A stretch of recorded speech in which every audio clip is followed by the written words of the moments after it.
will be even more shameless, vulgar, and indecent. This is nothing. Liangqi was left speechless. But in her mind now was only the image of Qingxiu's well-built torso, healthy bronze-toned skin, not quite broad as a bear but with a shape full of aesthetic strength, and of course, 8 distinct abs. His skin's smoothness was almost on par with her own as a girl's. Qingxiu wet a towel and began wiping sweat from his body, smiling as he said, "Are you washing or not? If not, forget it, there's only this much water. Once I use it up, don't regret it, because I won't fetch more for you. I'll wash. Leave me some." In her urgency, Liangqi came to her senses and, gritting her teeth, began her own washing. Since the tent was so dark, she comforted herself that he probably couldn't see clearly. But soon after, "Come over and help me scrub my back. You wish. I can reduce your debt by 1 bean. If you follow my instructions in the future and I'm satisfied, maybe I'll reduce more." "You said it. Then you'd better give me more things to do." Qingxiu smiled. "Oh, I will. For example, I can give you one task right now that will cut your debt by 100 beans. 100 beans? Liangqi's eyes lit up instantly. She grabbed his arm in excitement, forgetting propriety. "Quick, tell me. What do you want me to do? It's simple, just repay with your body once right now."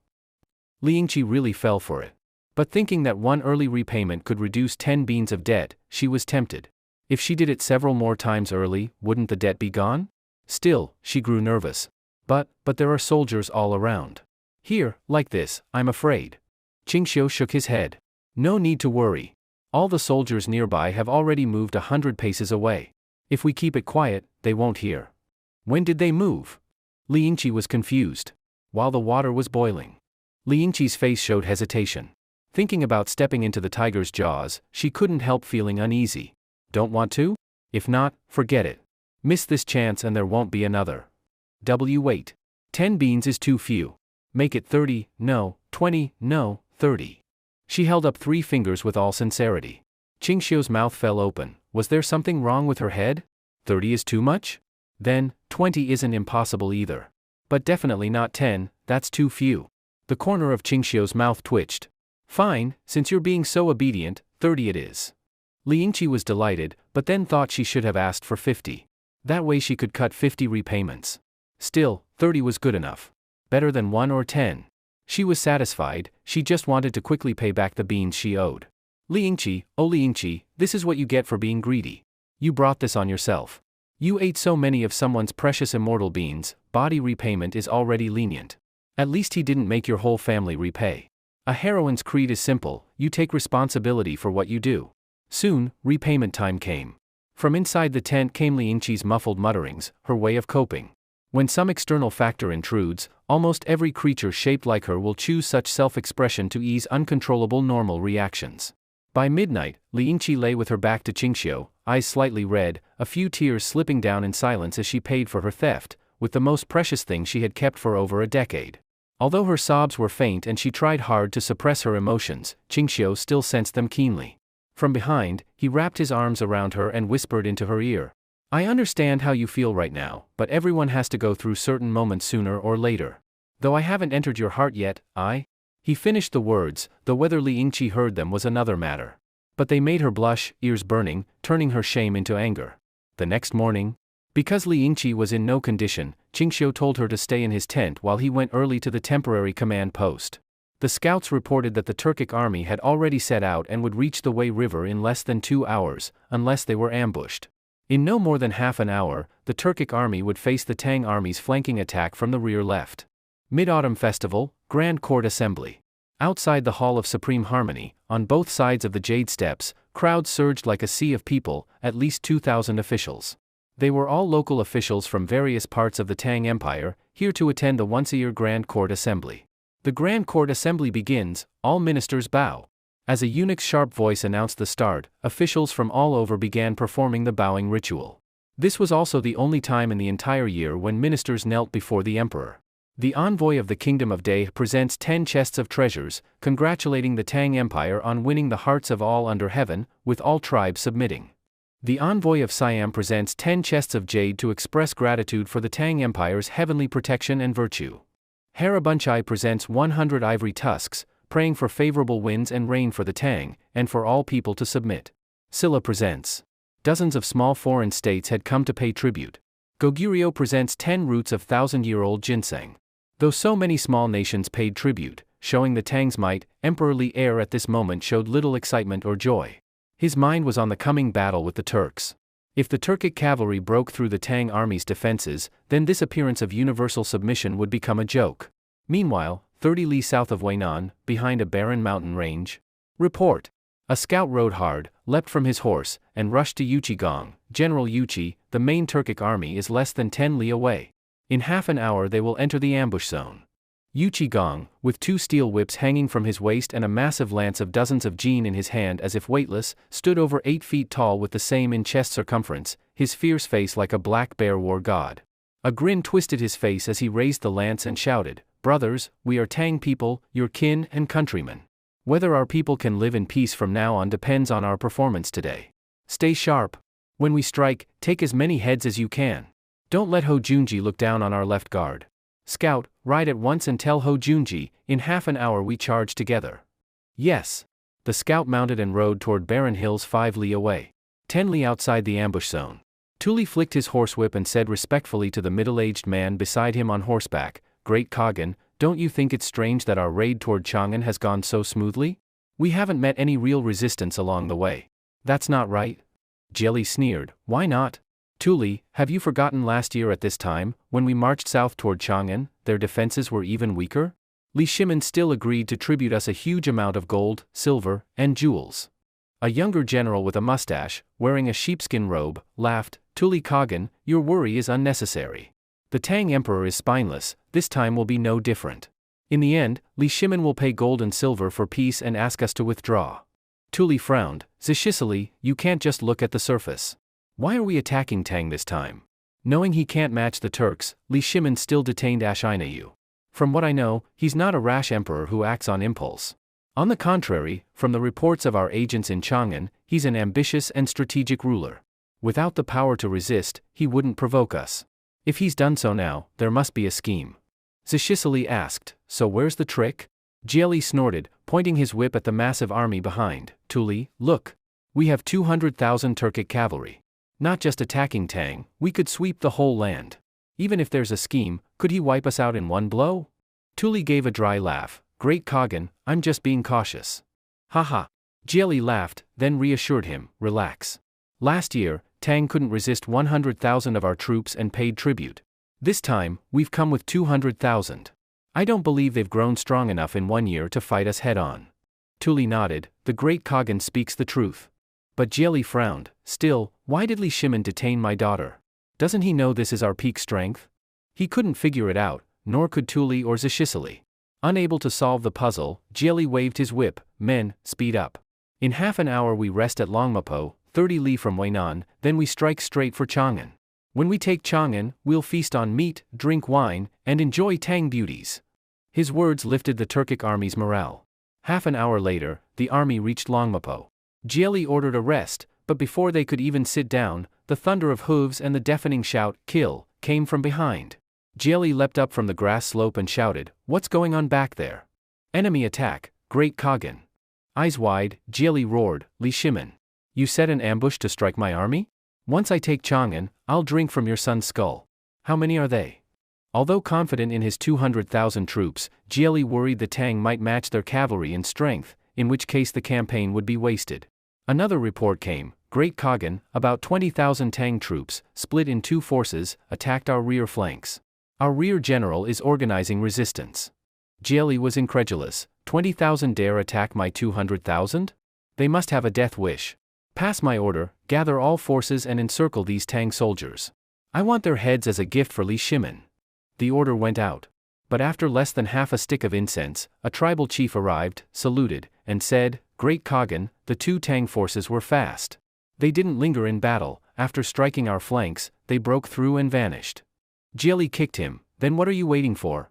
Chase them down and kill them all."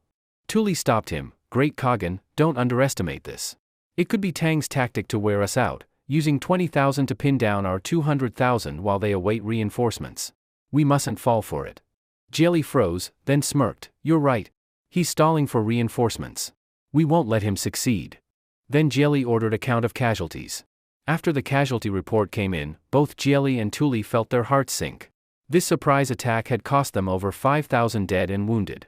Fortunately, it hadn't crippled their forces. Jieli ordered the army to rest in place for 2 incense sticks' time before continuing toward the Wei River. But after just 1 incense stick, from the rear came the thunder of hooves again, along with shouts to kill. Report, Great Khagan, the 20,000 Tang troops who attacked us earlier have returned and are charging recklessly into our formation. Jieli flared up in rage, order the army to completely surround them and wipe them out. Tuli frowned, Great Khagan, that might not be possible. Our army is too large, messages can't be passed quickly. By the time the orders reach all the tribal chiefs, those Tang troops will likely be long gone. Jieli's voice was heavy, not possible this way, not possible that way, then tell me, what do we do? Tuli gave a bitter smile, Great Khagan, when Tang troops charge, their mounts are at full speed. We were unprepared, our cavalry at rest can't take advantage of their strength. Standing still to resist only means being cut down. Better that once we drive these 20,000 Tang troops away, we don't rest here at all, we push straight into the heartland of Chang'an, pressuring Li Shimin directly, and quickly reach the Wei River area so he can't use his war of attrition strategy. Jieli nodded darkly, we'll do that, then. After the Tang cavalry charged and quickly withdrew, the Turkic army counted losses, another 4,000 to 5,000 dead and wounded. Jieli gnashed his teeth, damn those cunning Tang troops. We haven't even reached Chang'an's heartland and I've already lost 10,000 men. I'll settle this account with you when I take Chang'an. Then he ordered the army to advance at full speed. The sight of 190,000 cavalry charging forward was magnificent. Half an hour later? Tuli pointed his whip at the open land ahead, smiling, Great Khagan, 5 li more to the Wei River. Those white dots ahead should be the Tang camp. Judging by their numbers, they can't have more than 50,000. Jieli sneered, 50,000 think they can resist our 200,000? Ridiculous. Before he could finish, he suddenly felt uneasy. His warhorse stumbled, one hoof plunging into a pit with a sharp crack, its leg broke instantly, and he was thrown to the ground. Tuli's face changed, he tried to pull the reins, but it was too late. His own horse stepped into a deep pit, breaking its leg, and he too was thrown off. Behind them, more cavalry came on, several horses stepped into pits and snapped their legs. Fortunately, Jieli and Tuli were quick enough to dodge the trampling hooves, otherwise they would have been crushed to death. Stop! Everyone stop! Jieli shouted from atop his fallen horse, but the army was too large for his voice to carry. He could only watch as warhorses galloped past him, stepping into pits and breaking their legs. The chaos lasted for a full incense stick's time. When it was over, Jieli looked at the field full of crippled, crying horses and soldiers with bloodied heads and faces, breathing heavily, eyes blood-red. Once the army stopped, Zhisili walked over dejectedly to report, Great Khagan, Little Khagan, the Tang have dug many horse traps here. We've lost over 20,000 horses, and about 3,000 brothers have died from falls or trampling. Jieli was so enraged he could barely breathe. Shameless! Utterly shameless! Damn you, Li Shimin, you cunning Tang troops! Everyone gather. We're detouring around, avoid the horse traps. The army regrouped and this time bypassed the trap field, going 10 li out of their way. At that moment, inside the Taiji Palace, the Goguryeo envoy, Yun Gaesaman, was speaking rapidly in Korean, while an official from the Honglu Temple translated for Li Er and the court. Your Majesty, the Goguryeo envoy says they come by order of King Ronglio to request marriage with a Tang princess for his son, to form an alliance and restore good relations. Li Er remained expressionless, but his eyes grew deep. The official continued, he says that if your Majesty agrees, Goguryeo will dismantle the burial mounds in Liaodong and return the remains left from the former dynasty's campaign against them. Li Er said coldly, tell him, marriage alliances are impossible. Tang princesses are priceless. From now on, I will uphold the principles of no marriage alliances, no tribute, no subjugation, no indemnities, and no ceding of land. The Son of Heaven guards the gates of the realm, the ruler dies defending the state. As for the hundreds of thousands of Han remains in Goguryo's burial mounds, I will personally take them back. I don't need them returned. Marriage alliance? Impossible. After the official translated, Yun Gaesaman raised an eyebrow and spoke another long string of words. The official's face changed, faint anger showing. Li Er noticed and asked, what is he crowing about? The official replied angrily, Your Majesty, he says that the Turkic army has entered Tang territory, and there will surely be a fierce battle. At that time, Tang forces will suffer heavy losses, and defenses will be at their weakest. If Tang refuses the alliance, he can't guarantee that King Ronglio won't send troops to attack Tang's Liaodong border, or even form a coalition with the Khitan. Tang could face destruction. Li Er's eyes widened, his face full of authority and fury. Chancellor Changsun Wuji shouted, "How dare you? Such contempt for Tang's might, do you wish never to return to Goguryeo? Goguryeo envoy, you go too far. To insult the Tang so, who gave you such audacity? Your Majesty, the Goguryeo envoy so despises our empire that his life is forfeit. I propose executing all of them to show our national might." I second that. This act by the Goguryeo mission had angered every Tang official present. Whatever their internal rivalries, their national pride and honor were strong. Report. At that moment, an agent of the 100 Cavalry came to report. Speak. Your Majesty, the Turkic army of 200,000 has reached Longmapo. Our 2 raids have killed 10,000, our losses are under 1,000. The Turks then charged into horse traps, losing more than 20,000 mounts. Good. Excellent. Li Er's face lit with joy. The nearby ministers were equally overjoyed, those unaware of the situation gasped in shock. This was an unexpected delight. Li Er turned a cold gaze on Yun Gaesaman and sneered, "So, King Ronglio seeks to profit from Tang's troubles."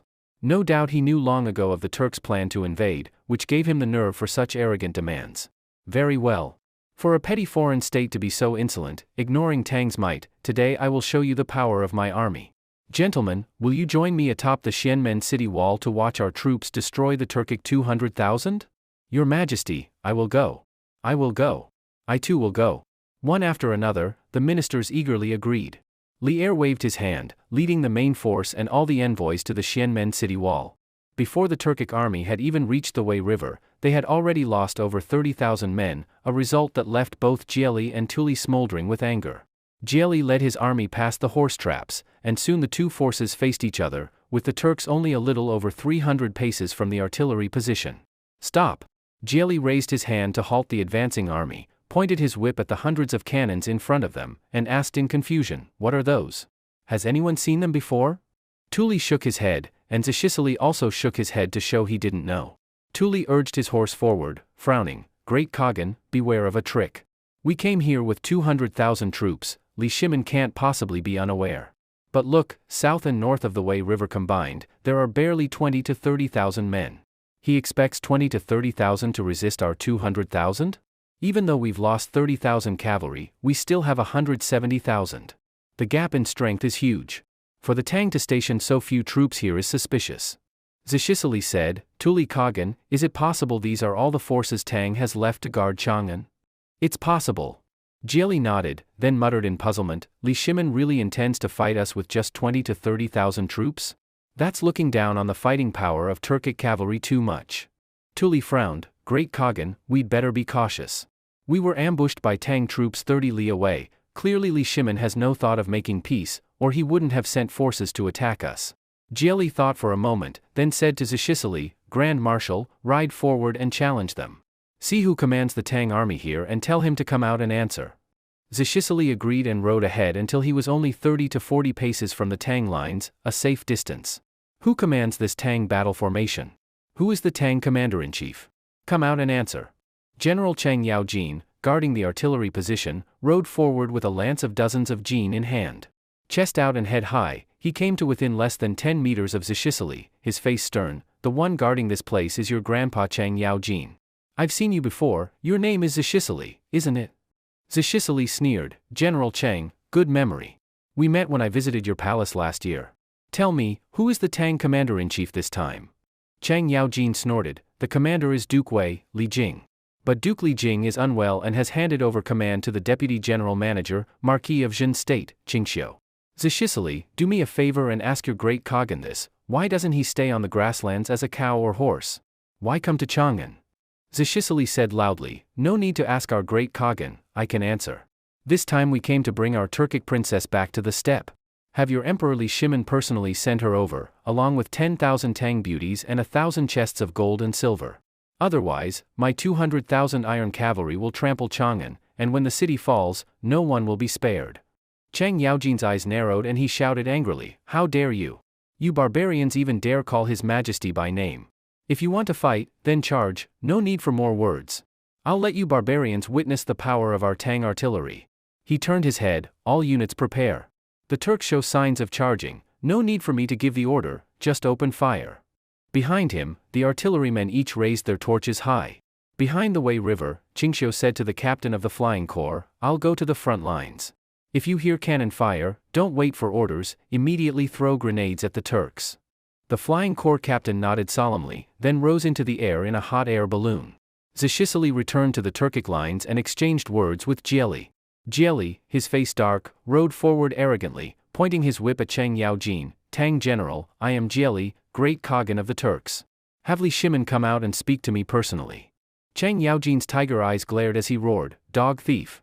If you want to fight, fight. Why waste words? If not, crawl back to the grasslands. His Majesty is priceless, you barbarians are not fit to meet him. Jieli had never suffered such humiliation. His chest swelled with rage, breath unsteady. But he kept the last bit of reason. He knew that the Tang had only 10,000 men across the Wei River, yet they faced his hundreds of thousands without fear, even shouting for battle. Clearly, they had some reliance, otherwise, they wouldn't be so arrogant. General Chang, the deputy commander is here. Chang Yaojin turned to see Qingxiu riding up slowly. Chang saluted, Deputy Commander. No need for ceremony, Qingxiu said, waving a hand. He leaned forward in the saddle with a smile, you're Jieli. Jieli was tall, nearly 1.9 meters, weighing about 200 jin, with small braids on his head, a scruffy beard, a curved scimitar at his waist, and a clearly foreign face. It was hard to imagine that such a rough man had a daughter as stunning as Ashinayu. Her mother's genes must have been very strong. Jieli said in a deep voice, I am Jieli, Khagan of the Turks. And you are? Chang Yaojin answered for him, this is our commander-in-chief, Marquis of Jin State, Qingxiu. Jieli immediately said angrily, is Li Shimin brainless? He actually lets a snot-nosed kid lead an army? This is openly insulting me, simply intolerable. You brat, get lost and send Li Shimin himself to speak with me. Qingxiu chuckled, now, father-in-law, don't be angry. Hear me out. You, what did you call me? Jieli's eyes widened in disbelief. I called you father-in-law, Qingxiu said seriously. Jieli's head buzzed. He jumped with rage, damn it. What have you done to my precious daughter? Qingxiu smiled, it's like this, Ashinayu bought something from me but didn't pay. She owes me 90,000 strings of silver. So I had no choice but to detain her and ordered her to repay within 2 months. But who would have thought that the princess of the Turks, whose father is the great Khagan of the entire steppe, couldn't come up with 90,000 strings? She couldn't repay the debt, so she chose to pay with her body. Though her status is a bit beneath me, she's not bad-looking, so I reluctantly took her into my household as a concubine. So you see, Princess Yu is now my concubine, and of course I call you father-in-law, haha. The veins on Jieli's forehead bulged, and his eyes seemed to spit fire. This was simply infuriating beyond words. Insolent! Insolent! This is going too far, utterly intolerable. Jieli, eyes bloodshot, roared, I will break through Chang'an. I will slaughter the city. I will tear you to pieces, skin you alive, and pull out your tendons. He drew his scimitar, turned his horse, and galloped madly toward the main force, shouting, Men! The Tang commander has defiled the Turkic princess, defiled your moon goddess. Kill! Kill all these Tang soldiers. Level Chang'an. Charge! What? The Tang commander defiled our goddess? More than 80% of the Turkic army revered Ashinayu as a goddess. Now hearing such words, they were instantly furious, eyes red, brandishing their scimitars as they charged forward. Kill! The sound was deafening, the hooves like rolling thunder. On the Tang side, Qingxiu raised his arm and shouted, Artillery, prepare! Fire! Fire! Fire for me! Chang Yaojin also bellowed in excitement. The gunners all lit the fuses. Boom! With each thunderous blast, shells exploded among the Turkic army, throwing men and horses into the air. Almost every shell claimed the lives of 7 or 8 cavalry and their mounts, many more were wounded by the blasts. Hearing the booming explosions, Jieli was stunned, his pupils contracting and dilating, a chill rushing straight to his skull. Tuli also felt a surge of fear. Zhisili turned pale with fright. Tuli rode up to Jieli, his voice trembling, Great Khagan, how can the Tang have such a powerful weapon? The sound is like thunder. Zhisili ran up in panic, Great Khagan, this isn't good. I don't know what kind of weapon the Tang are using, one black lump can kill 7 or 8 of our men. Jieli whipped him angrily, I can see that myself, no need for you to say it. What do we do? Do we retreat? Even Tuli was shaken, this wasn't a weapon, it was divine punishment. Jieli gritted his teeth, it's too late to retreat now. Before the damage becomes too great, everyone charge forward and push those black iron tubes into the Wei River. Tuli nodded grimly, there was no other choice. The surviving Turkic cavalry had already reached the artillery line. Chang Yaojin shouted in excitement, "Men! Kill with me!" He charged in front, swinging his lance, light as straw in his hands, felling 2 or 3 enemies with each sweep. Qingxiu was not to be outdone, also wielding a lance as he rushed into battle. Though his sword skills were formidable, in the chaos of the battlefield the lance was more practical. The shaft alone was 1.5 meters long, with nearly a meter of blade, over 2 meters in total, a true cavalry weapon.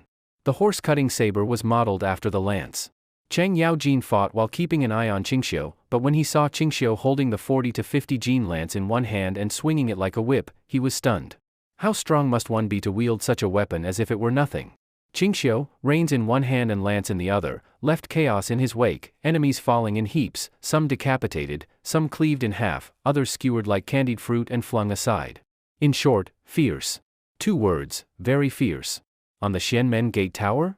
Li Er held a monocular telescope, watching the battle with excitement. Envoys from the foreign states also observed. Though far away, they could see clearly, the Tang had no more than 20,000 troops, facing nearly 10 times that number of Turks. 20,000 against 200,000? When had the Tang army become so formidable? Yun Geiseman's face darkened, his heart uneasy. Suddenly, his view went dark, the Tang emperor had stepped in front of him, smiling coldly. He hurriedly bowed. Li Er handed him the monocular, "Take a good look. This is your so-called 200,000 Turkic troops. You want to profit from our troubles? Ridiculous." After the translator repeated the words, Yun Geiseman nervously took the telescope, imitated Li Er's posture, and looked. His mouth dropped open in disbelief. He glanced down at the device in his hands, astonishment plain on his face. What was this thing? A small iron tube, yet it could see so far? This was a divine artifact. Ever since Qingxiu mastered glassmaking, he had craftsmen produce a few monoculars, just some convex and concave lenses in a tube, simple to make. Once Li Er experienced the telescope's wonders, he refused to give it back, more shameless than a bandit. Seeing Yun Geiseman's shocked expression, Li Er sneered, "Bumpkin from the frozen wastes, never seen such a thing? This is the telescope invented by Marquis Qing. From a high place, you can see the scene several li away." The translator repeated this, and Yun Geiseman flushed red, taking another look at the battlefield. This time, the sight shocked him even more. What were those round, black iron tubes? He saw a man light a fuse, and an iron ball flew out, exploding where it landed, as terrifying as thunder, each blast sending men and horses flying. And that huge sphere in the sky, what was that? Beneath it hung a basket with 4 men inside. 2 turned a winch, one lit a black object on a sling, another aimed and launched it. On landing, its explosion was even more devastating than the iron balls from the cannons. These grenades could be thrown several hundred paces, right into the densest part of the Turkic ranks. With such terrifying weapons, even Goguryeu's seemingly impregnable fortresses would be rubble in a day or 2. Yun Geiseman turned pale, his body trembling. Li Er noticed, patted his shoulder, and sneered, "Well, esteemed Goguryeo general, what do you think?" After hearing the translation, Yun Geiseman swallowed and pointed at the great balloons. "Those, what are they?" Li Er proudly said, "Those are hot air balloons developed by my Marquis Qing." Yun Geiseman's gaze sharpened, "And those thunder-like weapons, also invented by Marquis Qing?" "Of course." Yun Geiseman lowered his head in thought, but his eyes now burned with killing intent. This man cannot be allowed to live. In the future, he will surely be Goguryeu's greatest threat. Inside Chang'an City, people were already gripped by fear. Ever since the city gates were shut early that morning, all kinds of rumors had begun to spread. The sounds of artillery shells and grenades exploding, though far away, still reached the ears of many in Chang'an. Even during a thunderstorm, lightning strikes were never so frequent. So many citizens chose to stay indoors, making the whole city look unusually desolate and cold. The faces of Jieli and Tu Li were also growing uglier by the minute. Especially after seeing grenades thrown from the hot air balloons opposite them, the hearts of the 2 khans turned cold. Covered in dust, Tu Li came over to Jieli with a distressed look and said, "Great Khan, let's retreat. The Tang army's weapons are simply too powerful. Even if we push those iron tubes into the Wei River, they can still throw explosives from across the river. Our army has already suffered heavy casualties. If this goes on, I fear all our 200,000 troops will be lost here." Jieli's breathing quickened. His previous arrogance was gone, and his face was now full of unease. Just as he was hesitating, he heard some Turks nearby shouting in terror, "The heavenly gods are angry. The heavenly gods are angry. We've killed too many Tang people. The gods who protect the Tang can't bear it anymore. The heavenly gods are angry. Please, heavenly gods, spare us. Please, heavenly gods, spare us. Heavenly gods, we beg you, calm your anger. Stop the thunder. The ones saying this were Turkic soldiers who hadn't seen what was happening at the front. They were a deeply superstitious people, with all kinds of gods in their beliefs: grassland gods, bright moon gods, grain gods, plateau gods, wolf gods. They called them all heavenly gods. In a situation where they couldn't see the enemy and only saw grenades falling from the sky, many Turks believed these exploding objects were the wrath of the gods. Hearing this kind of talk made Jelly and Tuli almost explode with anger. The situation was already bad enough, and now this group of ignorant men was spreading rumors here. The rumor spread quickly, 1 to 10, 10 to 100, and soon the Turkic army's morale collapsed. Many knelt down to beg the gods' forgiveness, kowtowing repeatedly. The number of kneeling men only grew. Retreat! Retreat! Jelly roared at the top of his lungs. Not far away, the horn was blown. It was the signal to withdraw. Tuli shouted to the hornblower, "Tell the soldiers to return the way we came and avoid the horse traps." As the horn echoed, the Turkic cavalry, already drained of their will to fight, spurred their horses toward the direction they had come from. Behind them, in the rear of a village, Zhang Liang saw the Turks starting to collapse. Drawing his Tang saber, he shouted excitedly, "Brothers, it's time for us to win our glory. Follow me." Then, leading 10,000 cavalry, Zhang Liang charged straight at the broken Turkic army. A deputy general beside him said, "General, the Turkic army may be in disarray, but they still have over 100,000 men. We only have 10,000. Isn't it too rash to charge straight in?" Zhang Liang replied, "I may not like that young deputy commander, but since he's the commander, we must follow his orders." "And who told you we only have 10,000 men?" "Huh?" The deputy general was puzzled. Zhang Liang grinned, pointing to the flank. "Look, what's that?" The deputy general's eyes widened in delight. "It's General Yuqi and General Ho Junji leading 20,000 elite troops. In that case, we don't have to worry about being surrounded." Zhang Liang laughed. "Even if we were surrounded, so what? Don't we still have the deputy commander and Chang Yaojin's 20,000 elites at the front? The Turkic army is already doomed. Once an army collapses, it's like a landslide. Maybe our 50,000 elites can wipe them out entirely. Men, charge!" Zhang Liang's 10,000, Yuqi Jingda's 10,000, and Ho Junji's 10,000 charged from 3 directions, left, right, and front, toward the Turks. Seeing the sudden appearance of 3 Tang forces, Jieli broke out in a cold sweat. In the past, he wouldn't have feared even twice as many Tang troops in a head-on battle. But now, his cavalry looked utterly defeated, with hardly any will to resist. Facing the Tang charge now was like adding frost to snow. Still, as supreme commander, Jieli knew the importance of morale. Even though his voice couldn't carry over the thunder of hooves, he led by example. He drew his war blade and, calling to his generals, charged to the very front. The rear Turkic soldiers, seeing their great Khan so fierce, were stirred. Those who saw him regained some spirit, their faces twisted with ferocity as they charged at the 30,000 Tang troops. But there were too many Turks overall, and only about 10,000 saw Jieli's bravery. The rest, unable to see, remained demoralized. The earlier bombardment had left a deep psychological scar.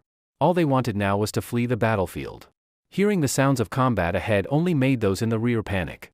They rushed forward blindly, afraid of being captured if they lagged, with no will to resist.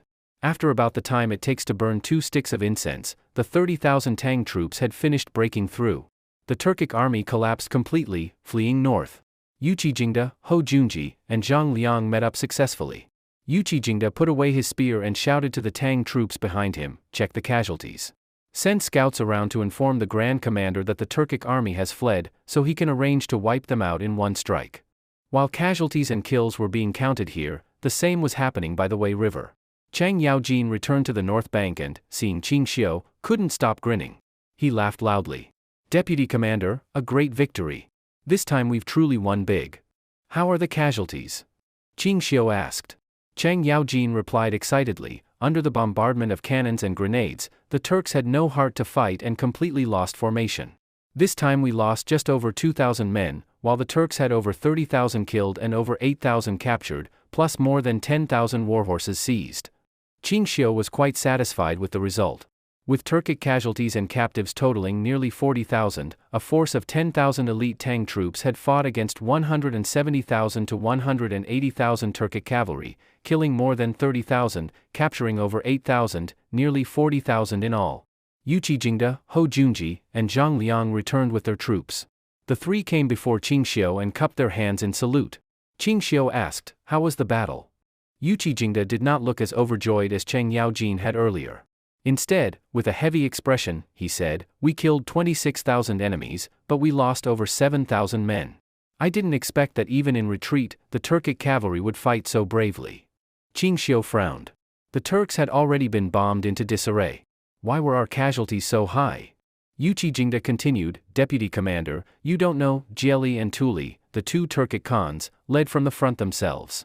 The tens of thousands of Turkic cavalry at the front were full of fighting spirit. On top of that, we met them head-on. Losing 7,000 men is actually not much." Ho Junji also said, "In the first and second surprise attacks, our total casualties were under 1,000. But in the head-on clash, the casualties reached about 8,000. The exact number is still being counted. We have already sent scouts to inform the Grand Commander. Judging from the Turks' retreat route, they will pass through Haishiku within 2 hours. 10,000 fresh troops have already been deployed there." Qingxiu asked, "What is the terrain like at Haishiku?" Zhang Liang drew 2 vertical lines in the dirt with his saber, then pointed to the space in between and said, "Haishiku is a few bare rocky hills covered with piles of pitch-black stones. This here is Haishiku. On both sides are stone hills, and in the middle is a flat mountain road about 5 li long and roughly 200 paces wide. If the Turks don't pass through here, they will have to take a detour of more than 200 li. I believe they will definitely go through Haishiku." Qingxiu nodded, and then, moved by a thought, asked, "What kind of black stones are they?" Zhang Liang explained, "Black as ink, and the fragments will burn when touched by fire. The entire hills are like that." "Coal?" Qingxiu's eyes lit up, but he didn't ask further. So Haishiku turned out to be an open-pit coal mine, a very good mineral resource. With coal, did that mean it might be possible to try generating electricity? But for now, the coal mine had no great use for him. "Deputy Commander, what do we do next?" Cheng Yaojin asked. Qingxiu said, "Leave 10,000 men here to count the casualties and report the results to His Majesty. You come with me, let's lead 30,000 elite cavalry to Haishiku. Although the Turks are defeated, they still have around 100,000 men, all of them strong fighters. If the 10,000 fresh troops can't handle them, it could be dangerous. To make sure nothing goes wrong, we'll go support the Grand Commander." After giving these simple orders, Qingxiu led 4 officers and 30,000 men straight toward Haishiku. Over an hour later, Li Jing sat behind a bare hill at Haishiku, resting with his eyes closed. Just then, a scout rushed up in excitement. "They're here, Grand Commander. The Turkic army is here. They've already reached Haishiku, 10 li away. They'll be at Haishiku in less than half an hour." Li Jing opened his eyes and asked, "How many of them?" "By rough count, between 100,000 and 110,000. Li Jing was shocked. "Out of 200,000 Turkic troops, only this many are left?" The scout said, "I didn't dare get too close, but judging by their morale, they've been defeated. The whole army looks demoralized." Li Jing nodded, stood up, and said, 50,000 men will follow me to set up at the northern end of Haishiku. Duan Jishuan, you take 50,000 and guard here. Once the Turkic army enters Haishiku, seal off their retreat." With that, Li Jing took his 50,000 to arrange his forces. Jieli led 110,000 beaten soldiers forward slowly. Less than 3 li from Haishiku, Tuli frowned at the bare black hills ahead and said, "Great Khan, that's Haishiku. If we don't want to take a long detour, we have to pass through it. But Haishiku is very suitable for an ambush." Jieli asked gravely, "You think the Tang have laid an ambush there?" Tuli nodded. "It's possible. Better to be careful." Jieli pointed to a cavalryman. "You, go scout ahead and see if there are any signs of Tang troops." "Yes." But before the rider could leave, urgent hoofbeats came from behind. "Great Khan. Bad news, Great Khan." Another cavalryman, pale and flustered, galloped up. "The Tang army is chasing from behind." Jieli's face changed. "How many are they?" "At least 100,000, the rider stammered. "They're less than 10 li behind us. At full speed, they'll catch up in less than the time it takes to burn 1 stick of incense." "What? 100,000? Jieli's eyes widened in disbelief. An hour and a half ago, in battle, the Tang had no more than 60,000 men. How could there be 100,000 now? If they had that many, why didn't they join the 30,000 in the charge? "You're lying." The cavalryman went pale, trembling. I'm not lying. They really have 100,000. Jieli turned to Tuli. Tuli, what do you think we should do next? Tuli thought for a moment. Our men's morale is low. Even against 50,000 Tang, we couldn't fight. The priority is to retreat quickly to a safe place. Nearby, Zishisali's eyes lit up. Pointing at Haishiku, he said, since the Tang are chasing us, why not set an ambush at Haishiku? We can trap the Tang in the pass and attack from both sides, wiping them out. Jieli's eyes lit up at the idea, but he still looked to Tuli. Tuli glanced again at Haishiku. Better to scout it first. A Turkic cavalryman quickly rode into Haishiku. Circling around the hills at the outer edge, he saw no sign of Tang troops and returned to report. Tuli let out a breath of relief, and Jieli also relaxed with a smile. Looks like the Tang don't have extra troops for an ambush here. Tuli, can you rest easy now? Tuli nodded. In that case, let's go in first and pick the best spot for an ambush. So Jieli waved his hand and led the army into Haishiku. Almost as soon as they entered, Qingxiu arrived with 30,000 cavalry. Seeing the Turks plunge into the pass, Qingxiu smiled slightly and turned to the generals. We'll block the entrance. The rest is up to the Grand Commander. Cheng Yaojin, Yu Qijingda, and the others all grinned. Soon, 30,000 cavalry sealed off the entrance to Haishiku, ready to wrap things up. Jieli and Tuli led the Turkic army into Haishiku. How many soldiers do we still have? Jieli suddenly asked. Zishisali, who was in charge of counting the casualties, spoke in a low, gloomy voice. Great Khan, we have fewer than 120,000 soldiers left. Around 70,000 were killed in battle, more than 10,000 are wounded, and about 10,000 were captured by the Tang army. Jieli swayed slightly, his face pale, and spoke in a strained, bitter tone. 200,000 troops, and in just half a day, only 120,000 remain. Damn Tang army, how can they have such powerful weapons? What on earth are they? A nearby tribal leader asked nervously, Great Khan, could those be divine weapons given to the Tang by the heavenly gods? Jieli's face darkened. He raised his whip and lashed the leader across the face. The man screamed, clutching the bloody welt, and looked at Jieli in fear, not understanding why he had been struck. Jieli's voice was low and cold. You are a tribal leader, how can you not know whether heavenly gods exist? Why spread superstitious nonsense here? If you disturb what little morale we have left, no number of deaths could redeem you. Yes, Great Khan, you are right. I won't dare speak recklessly again. Jieli took a deep breath and sighed. Those so-called gods of the grasslands, of the plateau, the wolf god, the moon god, are they not inventions of our Turkic ancestors, meant to give the herdsmen something to believe in? These gods never existed. But once enough people believe, over time they accept it as truth. Our ancestors did not make up these gods out of ignorance, but to give the people faith, making them easier to govern. The surrounding tribal leaders fell silent. Jieli looked around and said, There's no time to waste, prepare the troops. Tuli, take 30,000 elites and set an ambush behind the ridge on the left. I'll lead the rest to wait in formation in the latter half of Haishiku. Once the Tang pursuers enter, we'll attack from both sides and trap them here. Zishisali, take 300 cavalry to patrol around Haishiku, and send scouts to keep strict watch on the Tang's movements. Report any sign of trouble to me or to Tuli at once. Yes. You men, with me. Zishisali chose some men and struggled up a nearby ridge. The ridge was pitch black, covered in loose stones, extremely hard to climb. It took them half an hour to cross it. Zishisali looked around and found a high point. He told one of his men, take a few people to the entrance of Haishiku and check on the Tang army, report immediately. You others, climb that tallest ridge. From up there, you should be able to see the whole pass. The two groups set off to carry out his orders.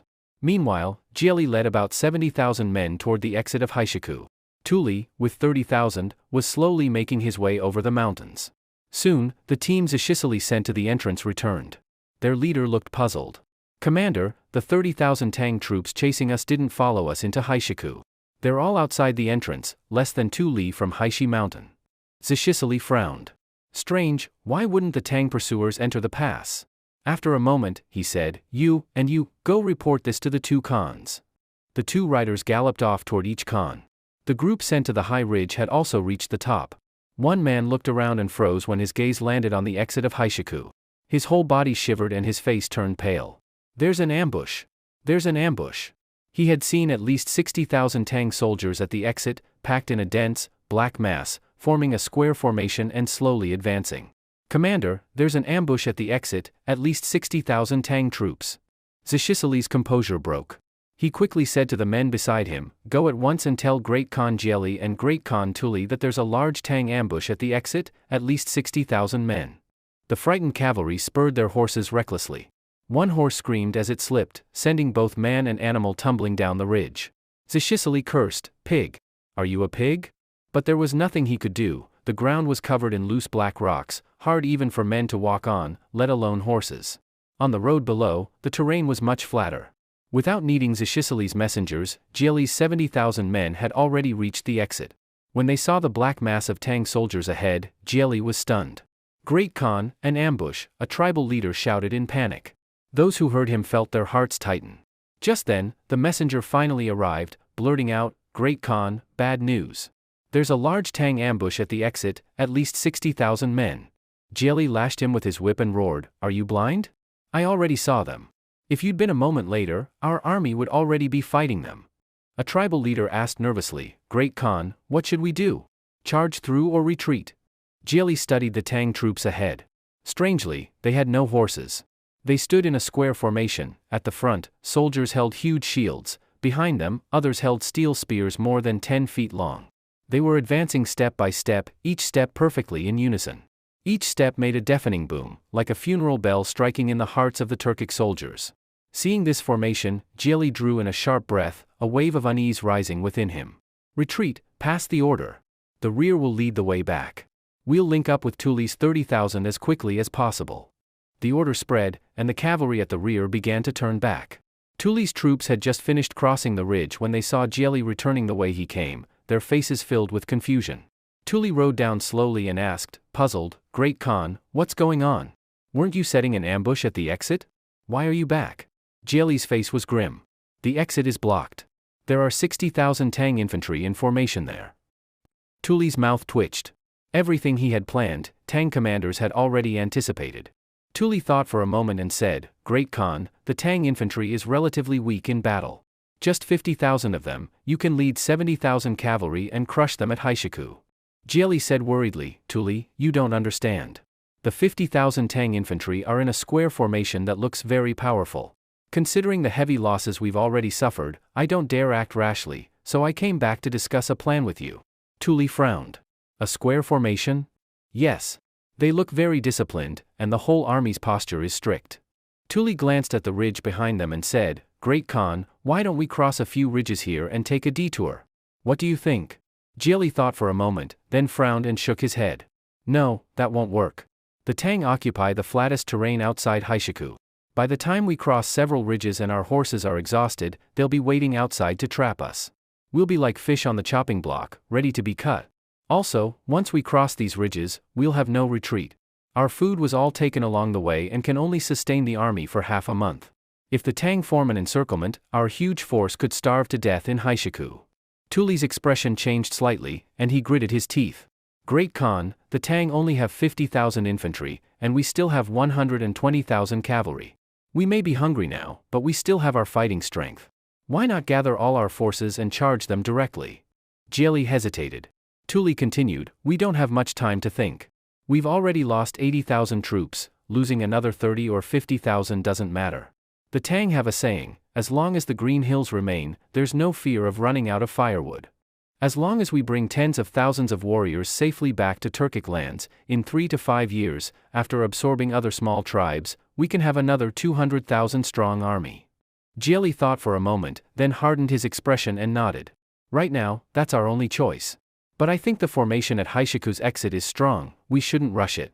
At the entrance, there are only 30,000 Tang cavalry. Their defense is weaker. We can send one force to hold them while the main army withdraws, maybe even surround and destroy those 30,000. What do you think?" Tuli's face eased, and he agreed. "The Great Khan is right. I'll go gather the troops at once." Tuli sent men to order the 50,000 troops who had climbed the ridge to return. When the tribal leaders heard they had to go back the way they came, they were furious. They had just struggled to get up here, and now they had to climb back down. But orders were orders, so they obeyed. At that moment, Zhishisili returned, pale-faced, and went to Jieli and Tuli. His voice trembled, "Two Great Khans, I have bad news, we're surrounded." Jieli frowned. "We were already surrounded, 5,000 Tang infantry in formation at the exit, 30,000 Tang cavalry at the entrance. Didn't you send men to tell us that?" Zhisili gave a bitter smile. Great Khan, the entrance doesn't have 30,000 Tang cavalry, it has 50,000 infantry in formation. There are 2 Tang formations, 50,000 infantry at both the entrance and the exit. They're moving in to attack us from both sides. In at most the time it takes to burn 2 sticks of incense, we'll be trapped here. Jieli's eyes widened in shock. What? Another 50,000 Tang infantry? Didn't the scouts say the Tang only had 50 or 60,000 troops? Where did another 100,000 come from? Zhisili shook his head, he didn't know. Tuli asked urgently, and the 30,000 Tang cavalry? Zhisili said bitterly, they haven't entered Haishiku. They're stationed about 5 li outside, probably to make sure none of us escape. I understand now, Tuli said, his face pale. They planned this from the start, first bleeding us at the Wei River, then driving us into Haishiku, where they already had 100,000 infantry waiting. I think their formations are designed specifically to fight cavalry. Zhisili said weakly, but we entered Haishiku on our own. The 2 Khans stared at him coldly, as if to say, if you know how to talk, say less. Zhisili shrank his neck and quickly added, what matters now is figuring out how to respond. Jieli clenched his fists and struck his thigh, gritting his teeth. Li Shimin, no wonder you dared to hold my daughter hostage. You already had this plan ready, waiting for us to walk right into it. Damn you, Li Shimin. Tuli urged, Great Khan, this isn't the time to complain, we must come up with a plan quickly. Break through, Jieli shouted. Gather all the troops, form up, and attack the Tang formation at Haishiku's exit. Tuli and Zhisili both nodded. After all, the entrance didn't just have 50,000 infantry, it also had 30,000 Tang cavalry, elite troops with the best Tang armor and sabers. Their combat power was strong, as shown in past clashes. Jieli regretted everything. If he'd known the Tang had this many troops, he'd never have dared to invade. The 200,000 strong force had taken years to build by uniting big and small tribes. If it was almost wiped out here, not only would he face trouble back home, but rebuilding would take 3 to 5 years. By then, his daughter might have already given him several grandchildren. At the Tang formation at Haishiku's exit, a cavalryman rode up to report. Grand Commander, the 120,000 Turkic troops are preparing to attack. They'll be at the front in less than half the time it takes to burn 1 stick of incense. Li Jing's eyes lit up and he shouted, all units, stand ready. Prepare to kill the enemy. The Macedonian-style phalanx was already deployed, nearly sealing the valley entrance completely. Before long, the thunder of hooves came from the distance. Far off, countless Turkic soldiers, waving scimitars, charged toward the formation with loud shouts. Li Jing, with his personal guards, rode to a halfway point up the ridge, personally raised his flag, and began to direct the battle. Large shields were lifted high, and steel spears over 10 feet long thrust out through the gaps between them. Jieli and Tuli each climbed onto 2 pitch-black ridges at the exit of Haishiku, one on the left and one on the right, directing their armies to charge into the Tang infantry formation. They watched nervously as the 2 forces clashed, expecting the brave Turkic warriors to smash through the Tang formation like a hot knife through butter, grinding them into meat paste. But the moment the 2 armies collided, their expectations vanished completely. This was because the greatest advantage of cavalry lay in using their speed to charge, fast and swift like thunder. However, only the few thousand warriors at the very front of the Turkic cavalry made contact with the Tang formation. The riders behind had no room to fight at all, they were packed together in a crush of bodies, unable to move an inch. Only the first wave of cavalry took the blows, while those behind could do nothing but watch anxiously, utterly useless. Jieli and Tuli observed the situation on the battlefield, and their hearts sank instantly. They gradually realized the strength of the Tang formation. The cavalry at the front could not break through the first row of Tang shield bearers. In an instant, thousands were skewered like hedgehogs by the spearmen standing behind the shields. Watching their soldiers fall one after another into pools of blood, Jieli and Tuli felt as if their hearts were bleeding. By the time the bodies of the Turkic soldiers in front piled into a mountain, a large gap had formed between the 2 armies. Fortunately, the killing stopped, and Jieli let out a sigh of relief. But before he could fully relax, he was stunned to see the Tang shield bearers at the front raise their shields, climb over the piles of Turkic corpses, and enter the open space between the 2 forces, quickly forming a horizontal shield wall again. The spearmen behind them swiftly followed, reforming the formation and advancing forward once more. Further back came a unit of archers, and behind the archers were infantrymen who, though not fighting, were methodically clearing away the bodies of the Turkic warriors. In this way, the Tang formation could advance unhindered. Hiss! Jieli gasped and said in a trembling voice, "What an impressive formation! ч14, go and pull Tuli Khan from the front lines and bring him here quickly, I need to discuss a plan with him. Without a word, ч14 rushed across to the other ridge. Meanwhile, the Macedonian phalanx did not idle but advanced little by little, slowly eating away at the Turkic army. Before long, Tuli arrived. Shieli hurried to meet him and said, Tuli, our cavalry can't play to its strengths. This Tang formation is too powerful, especially in such narrow space. The situation is extremely unfavorable for us. Quickly think of a way to break through the formation, dragging this out will only make things worse for us. Tuli was so angry he wanted to curse. Why is it always me who has to think of a plan? Though fuming inside, Tuli still racked his brain for a solution. Shieli urged, hurry. If the Tang army advances at this pace, in less than an hour their formations at the entrance and exit will close in on us from both sides, surrounding us completely. Then we'll face total annihilation. Suddenly, Tuli's eyes lit up. I've got it. We still have more than 110,000 troops. We leave 50,000 cavalry to keep charging the formation, then pick out 60,000 cavalry, split into two forces, and cut into the Tang formation from the ridges on the left and right. This way, the formation can be broken. Shieli raised his eyebrows and slapped his thigh in excitement. Let's do it. As expected of Tuli Khan, so clever. You pick 60,000 soldiers now. You take 30,000 to cut in from the left, I'll take 30,000 from the right. Tuli rolled his eyes and quickly went to the rear to find several tribal chiefs.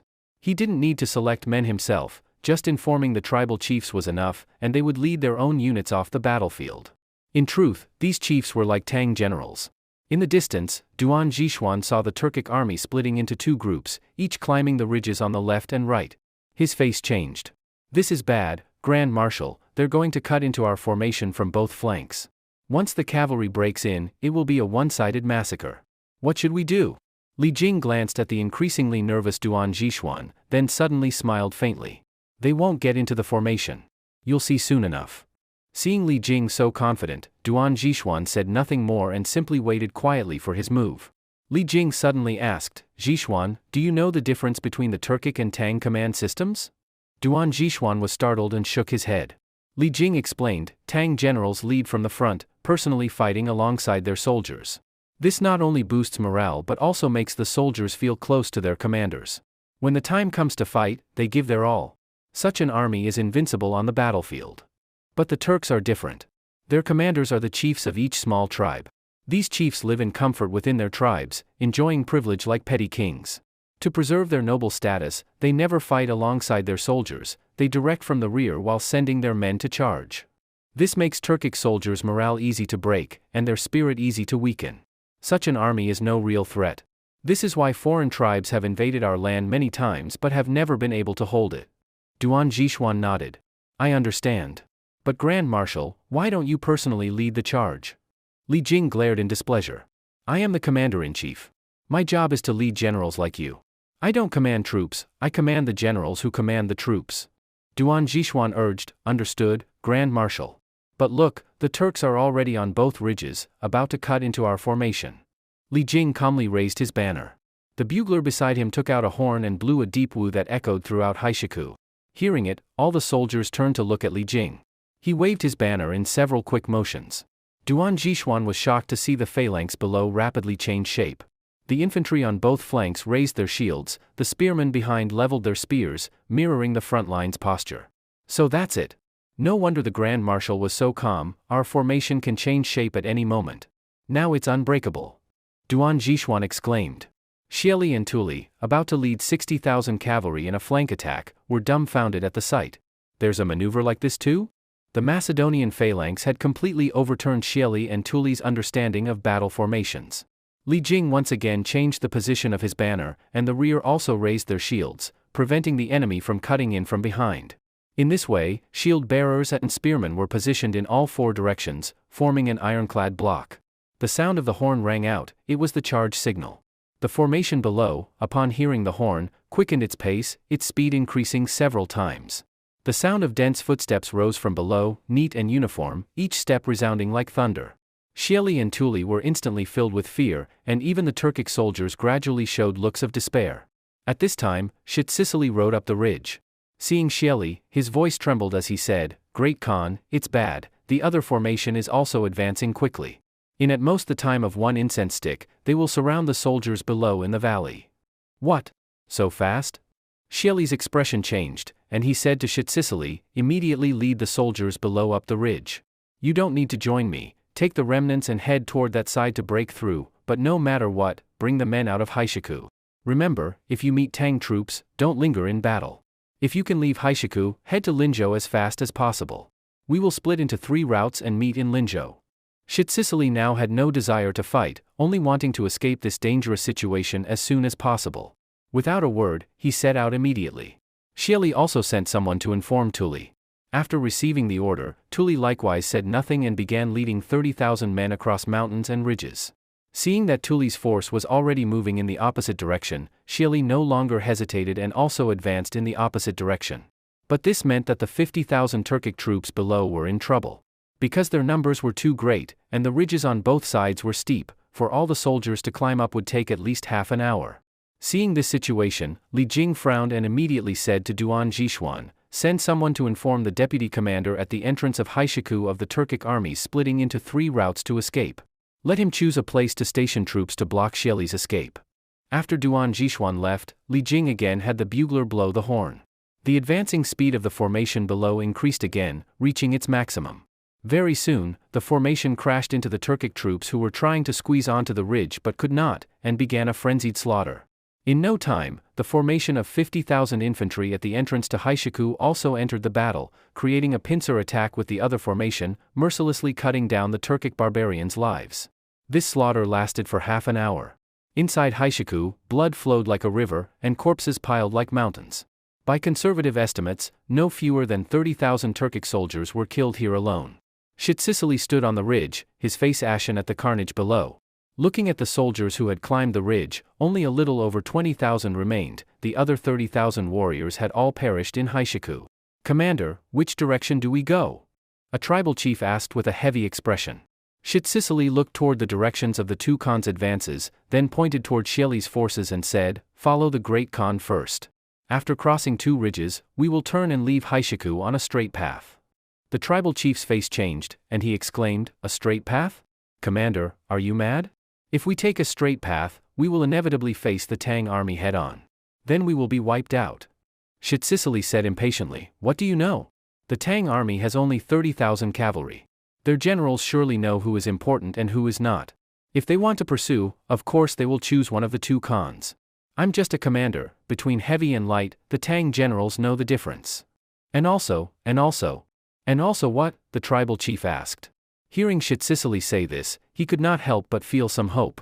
He also thought ч14's analysis was right. If the Tang army were to pursue, it would certainly be after one of the 2 Khans, not small fry like them. And also, ч14 said in a low voice, if we meet the Tang elite cavalry head-on, resistance would be useless. We might as well surrender to the Tang army directly. The tribal chief's face changed. You want to betray the nation and surrender? ч14 grabbed his collar, glanced cautiously around, and said in a low voice, keep your voice down, afraid others won't hear you? Just tell me, do you want to live or be slaughtered by the Tang? Of course I want to live. Then do as I say. We will act according to the situation. Quickly lead your warriors to set out, try to leave Haishiku before dark. The longer we delay, the more dangerous it becomes. ч14 led the remnants forward. Duan Jishuan also returned to Haishiku, with 2 others behind him, Zhang Liang and Ho Junji. Li Jing looked at them, frowned, and asked, why are you here? Ho Junji cupped his hands and said, the deputy commander sent us. He said that under the Grand Marshal's command, only Duan Jishuan is available as a general. Since the Turkic forces split into 3 routes, the 100,000 reinforcements will also split into 3 routes. But with only 2 generals, you cannot split into 3 forces. So the deputy commander sent us to take troops and await your orders. Li Jing nodded approvingly. Marshal Qingxiu still has some military talent, he thought the same as I did. When do we set out? We can't let Xieli and Tuli escape. If they return to the Turks, in less than 5 years they'll gather another cavalry force to harass our borders, Zhang Liang said. Li Jing did not answer, but gave a few instructions to the bugler. When the bugler blew the horn, the 100,000 reinforcements below all adjusted their direction and began crossing the ridges. Ho Junji was puzzled. Grand Marshal, this is? Li Jing explained, the horses were hidden, they are going to mount them. They'll be back soon. Ho Junji suddenly understood. Sure enough, in less than half an hour, the 100,000 reinforcements who had been in infantry formation transformed into 100,000 cavalry, each armored and armed. Inside Haishiku, a killing aura filled the air. Standing high up, Li Jing drew his tang saber and said in a loud voice, "Brothers, the time has come to test the results of your 100 days of training. This battle is to eliminate the Turks once and for all, do not disappoint me. 1st, 2nd, and 3rd regiments, step forward. Under Duan Jishuan's command, guard the northeastern perimeter outside Haishiku. 4th to 6th regiments, step forward. Under Ho Junji's command, guard the northwestern perimeter outside Haishiku. 7th to 9th regiments, step forward. Under Zhang Liang's command, guard the eastern perimeter outside Haishiku. 10th regiment, follow me." This advanced army organization was, of course, provided to Li Jing by Qingxiu, and Li Jing had already implemented it during training. After dividing into 4 forces, the army set out. In less than half an hour, they had sealed Haishiku so tightly that not even water could pass through. Haishiku was made up of more than 20 small ridges. The many ridges were arranged together, forming a square shape, about 15 li across and about 15 li in length. Because this was a coal mining area, the water sources were polluted, and for dozens of li around it was a desolate, uninhabited place. Xieli led 30,000 Turkic cavalry over the last ridge. By then, men and horses were already exhausted, and the soldiers were utterly weary. "Damn it, finally we're out." Standing at the very top of the ridge, Xieli muttered a complaint, then looked around to scout the enemy situation. When he saw a mass of elite Tang cavalry in the northeast direction, Xieli couldn't help but twitch the corner of his mouth, his face turning black as the bottom of a pot. He immediately flew into a rage. "This is outrageous, completely outrageous. Damn it, just how many troops do the Tang have? Are Turkic scouts all useless drunks? Didn't they say the Tang only had a pitiful 60,000 cavalry? Why is there still a Tang army stationed in the northeast?" By conservative estimate, this Tang cavalry unit had at least 30,000 men. A tribal chief, with a bitter expression, pointed toward the northwest and said, "Great Khan, there is another Tang force there, less than 5 li away from us." Xieli's heart skipped a beat, and he quickly looked in the direction the chief pointed, feeling his scalp tingle. At the spot the chief pointed to, there was indeed another Tang army, also at least 30,000 strong. The tribal chief said with a bitter smile, "Great Khan, I'm afraid we have already been surrounded by the Tang army." Xieli looked up and wailed, "Heavens! Where on earth did all these Tang soldiers come from?" The tribal chief guessed, "Great Khan, it's impossible for the Tang to have so many troops stationed outside Haishiku. I think there's only one possibility: these Tang soldiers who formed battle formations in Haishiku were originally cavalry, not infantry." Xieli froze for a moment and shook his head. "Impossible, absolutely impossible." The tribal chief said, "Khan, it's possible, completely possible." "How so?" Xieli asked. The chief explained, "The Tang formations in the passage of Haishiku were on flat, easy-to-travel roads. I guess they were originally cavalry, not infantry. They probably left their horses somewhere hidden behind an inconspicuous ridge in Haishiku. When they saw us split into 3 groups, these Tang infantry also split into several forces to lie in wait outside. Great Khan, without a doubt, we are already surrounded by the Tang inside Haishiku. Look, the positions of these 2 forces, one in the northeast, the other in the northwest. I suspect there are also 2 Tang forces in the southeast and southwest. They mean to trap us entirely in Haishiku." Xieli gasped sharply and, not caring about the black stones beneath him, plopped down on the ground, nearly in tears. The tribal chief said bitterly, "If we recklessly leave this ridge, we will surely be attacked from both northeast and northwest by Tang forces. The chance of escaping Haishiku is very small." Despair appeared on Xieli's face. Gurgle, gurgle. The sound of his stomach rumbling brought him back to his senses, and he ordered, "No matter what, fill your stomachs first. Pass the word, set up the pots and cook. Let the brothers have a full meal." Soon, fires for cooking were lit below the ridge. Fortunately, there was no wind here inside the ridge. If there were, it might ignite the ridge itself, and the entire Haishiku would become a sea of fire. Then the Tang wouldn't even need to surround them. The Turkic army would be burned alive here. On the other side, Tuli faced exactly the same situation as Xieli. In both the southeast and southwest directions, there were Tang forces stationed, totaling 50 to 60,000 men. He even discovered a cavalry unit of 10,000 men patrolling around Haishiku. Tuli was hopeless. Turning his grief into hunger, he also gave the order to set up pots and cook. While they were cooking, the Tang army was also cooking. Qingxiu, while eating, instructed Cheng Yaojin, Uncle Chang, after the meal, please take some men back to the Wei River camp and bring back more grenades. Chang Yaojin's eyes lit up. You're planning to throw grenades into Haishiku? Qingxiu smiled and nodded. Our 4 formations control the 4 directions. As long as the Turks dare to leave Haishiku, our troops can respond to each other from a distance. I think they won't dare to come out rashly, they'll likely stay curled up inside, waiting for an opportunity. Since they won't come out, we'll blow them all out. Haha. Chang Yaojin laughed. I was thinking the same thing. Qingxiu continued, General Yuqi, after the meal, lead a group of scouts to investigate the enemy situation. Once we know the movements of the Turkic army, it'll be easier to catch them like turtles in a jar. Yuqi Gong also nodded in agreement. After the meal, Cheng Yaojin and Yuqi Gong both left. Inside the tent, Qingxiu took a drag on a cigarette, and Ling Yingqi, dressed in full armor, was there. He crooked his finger at her and said, Come over and massage my shoulders. Ling Yingqi didn't move, but held up one finger and said, I'll massage, but you have to reduce my debt by 10 fairy beans. No problem. Qingxiu readily agreed. After all, that debt of fairy beans was an invented charge, might as well take the bargain when it's offered. Ling Yingqi felt much better at that, walked over, knelt behind Qingxiu, and began to massage and pound his back. And indeed, because Ling Yingqi had practiced martial arts for many years, she had considerable strength in her hands, and the massage was quite comfortable. After about the time of 1 incense stick, the sound of concentrated hoofbeats came from outside. A soldier entered and cupped his hands. Deputy Commander, the Grand Marshal has arrived with 10,000 troops. Ling Yingqi's face instantly showed panic. Seeing her reaction from an omniscient perspective, Qingxiu told the soldier to leave the tent. Ling Yingqi then said nervously, My father's here, what do we do? Quick, think of something. She looked around, there was only one tent and a bedroll, nowhere to hide a person. Before Qingxiu could think, footsteps and Ling Jing's voice came from outside. Deputy Commander really knows how to enjoy himself. We're only camped here temporarily, no need to set up a tent, is there? It's not like we're stationed here permanently. Ling Yingqi's face turned pale as snow. If her father found her in the tent, and knew she had lost her chastity, would he string her up and beat her?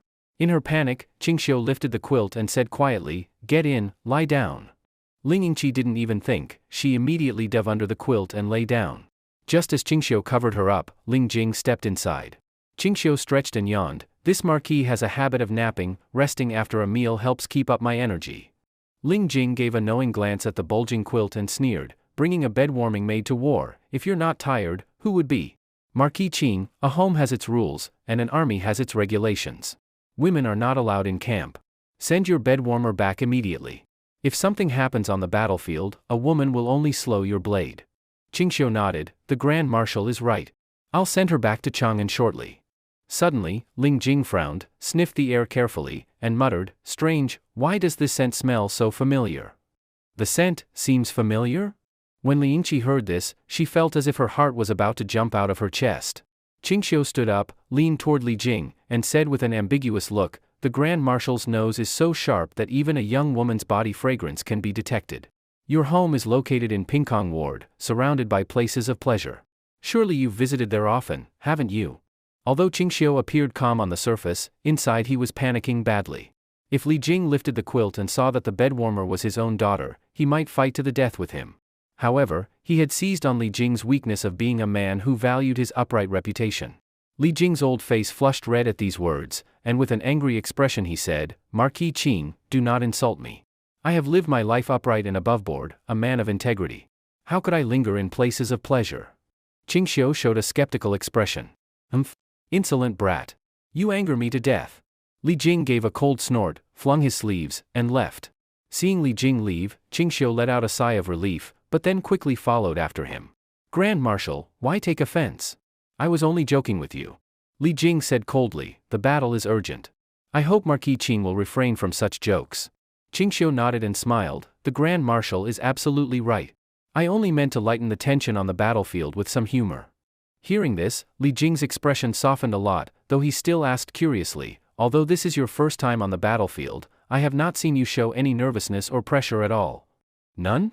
I didn't sleep a wink last night, haha.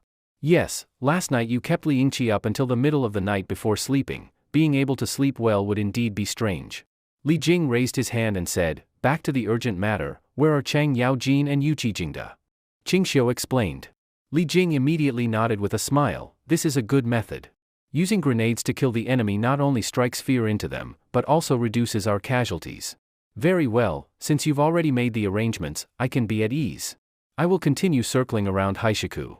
Li Jing waved his hand, mounted his horse, and left with 10,000 new troops.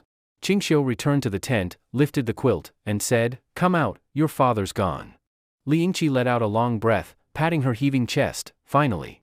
That scared me to death. Luckily you were here, otherwise, I really wouldn't have known what to do." Qingxiu grinned. "So, I've helped you so much, how will you thank me?" Li Yingqi asked in return, "How do you want me to thank you?" "That's simple, just perform well tonight."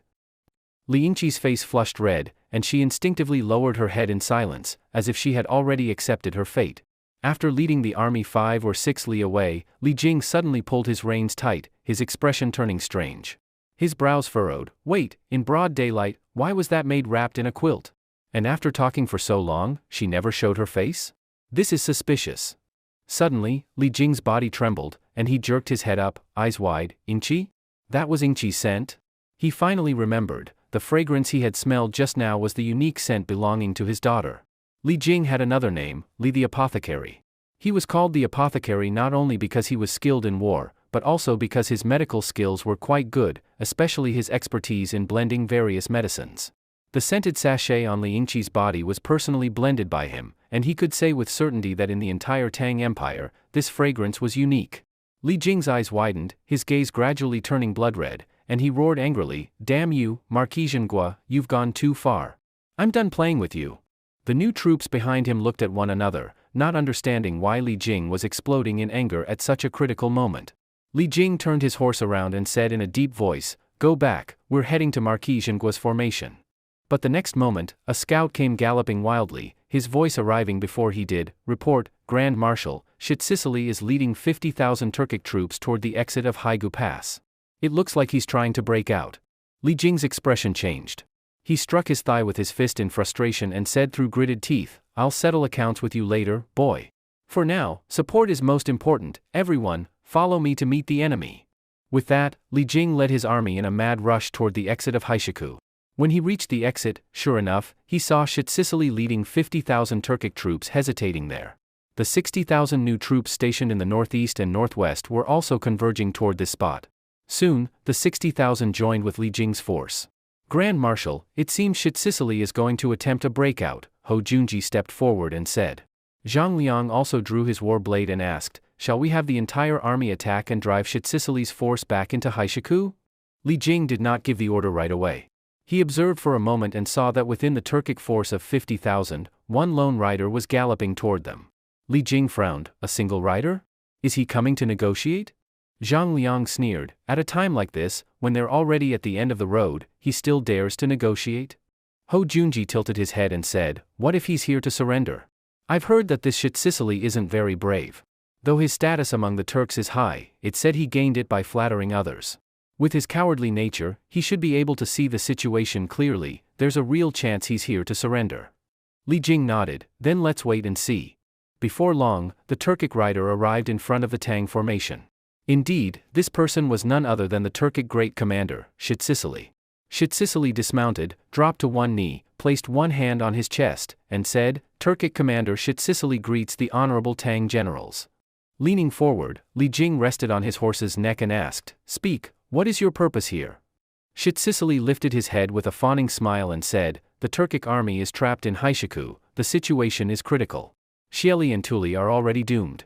I, ч14, am willing to lead 50,000 Turkic troops to surrender to the Tang, and I beg the generals to show mercy and spare us." Hou Junji's eyes widened. "Well, he really is here to surrender." Li Jing nodded. "I accept your surrender. Now, go back and have your men dismount at once, abandon their horses and weapons, and walk over with their hands raised. The Tang do not kill surrendered soldiers, on this, you can rest assured." ч14 bowed his head to the ground. "Thank you, great general, for your mercy." After riding back and giving the order, the 50,000 troops began dismounting one after another, discarding their weapons, and walking over with their hands raised, a truly spectacular sight. Once everyone was in place, Li Jing ordered, "Bind them all. I will lead 10,000 men to guard the prisoners. Hou Junji, Zhang Liang, you two quickly take the entire army to take possession of those warhorses." In about the time of 2 incense sticks, the 50,000 Turkic troops had their hands tied behind their backs by the Tang army, while Ho Junji and Zhang Liang received the horses. Thus, the surrender was successfully accepted. Looking at ч14 before him, Li Jing asked, "Did Xieli and Tuli know that you have surrendered to the Tang?" ч14 shook his head. Li Jing, Ho Junji, and Zhang Liang exchanged strange looks. What kind of expression would Xieli have upon learning that all 50,000 of his troops had surrendered? Tuli and Xieli faced the same predicament. After eating and drinking their fill, they led 30,000 men, crossed more than 10 ridges, and joined up with Xieli. When Xieli saw Tuli coming, he got up and walked over, asking bitterly, "Tuli, have you also been surrounded by the Tang army?" Tuli gave a wry smile and nodded. "Great Khan, we must think of a way. There are 2 Tang forces in the southeast and southwest directions, together numbering 60,000. I suppose the northeast and northwest directions also have large Tang forces stationed, right?" Xieli nodded. "That's right. The Tang army's current strength, just what's visible, is more than 100,000, even 1 or 2 10,000s more than we have now. If we keep hiding in Haishiku, our grain and fodder will soon be completely used up." Tuli sighed. "Great Khan, we are already at the end of the road.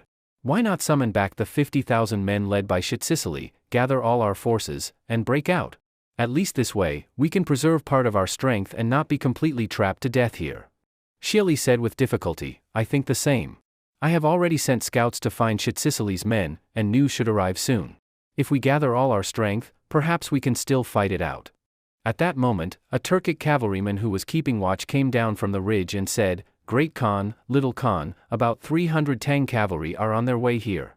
I guess they're coming to persuade us to surrender." "Surrender?" Xieli's face sank, looking very unpleasant. Tuli asked doubtfully, "If they want to persuade us to surrender, sending 1 man to deliver the message would be enough. Why bring 300?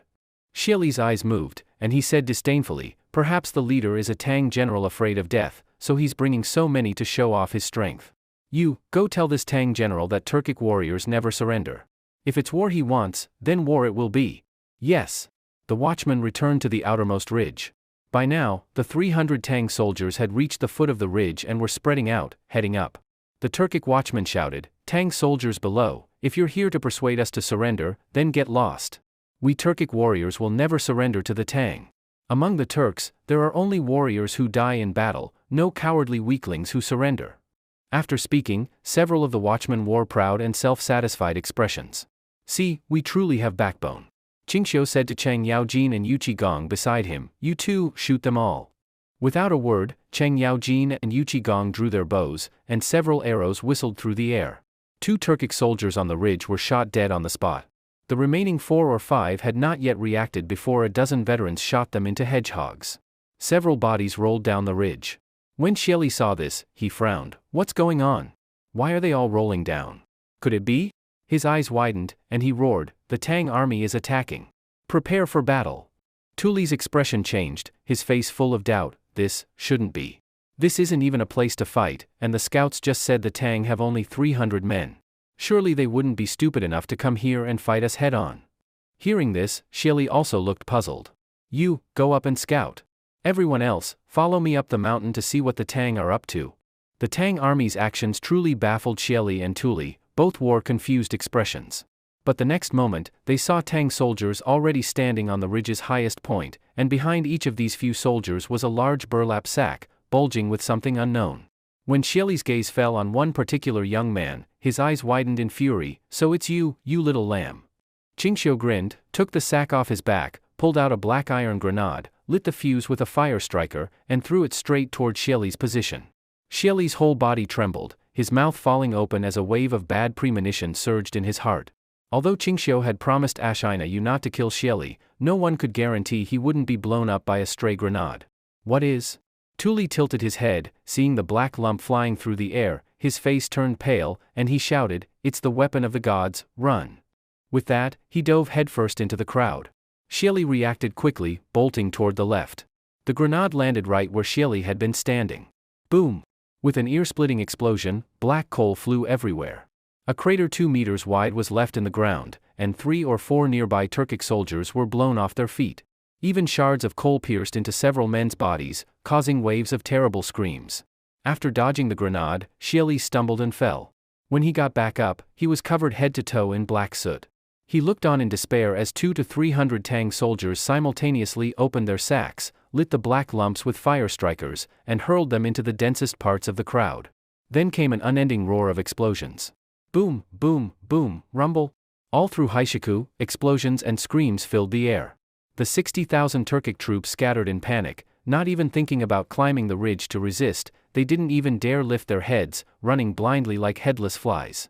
They had already had a psychological shadow from these grenades, and had thought they were only suitable for defensive battles.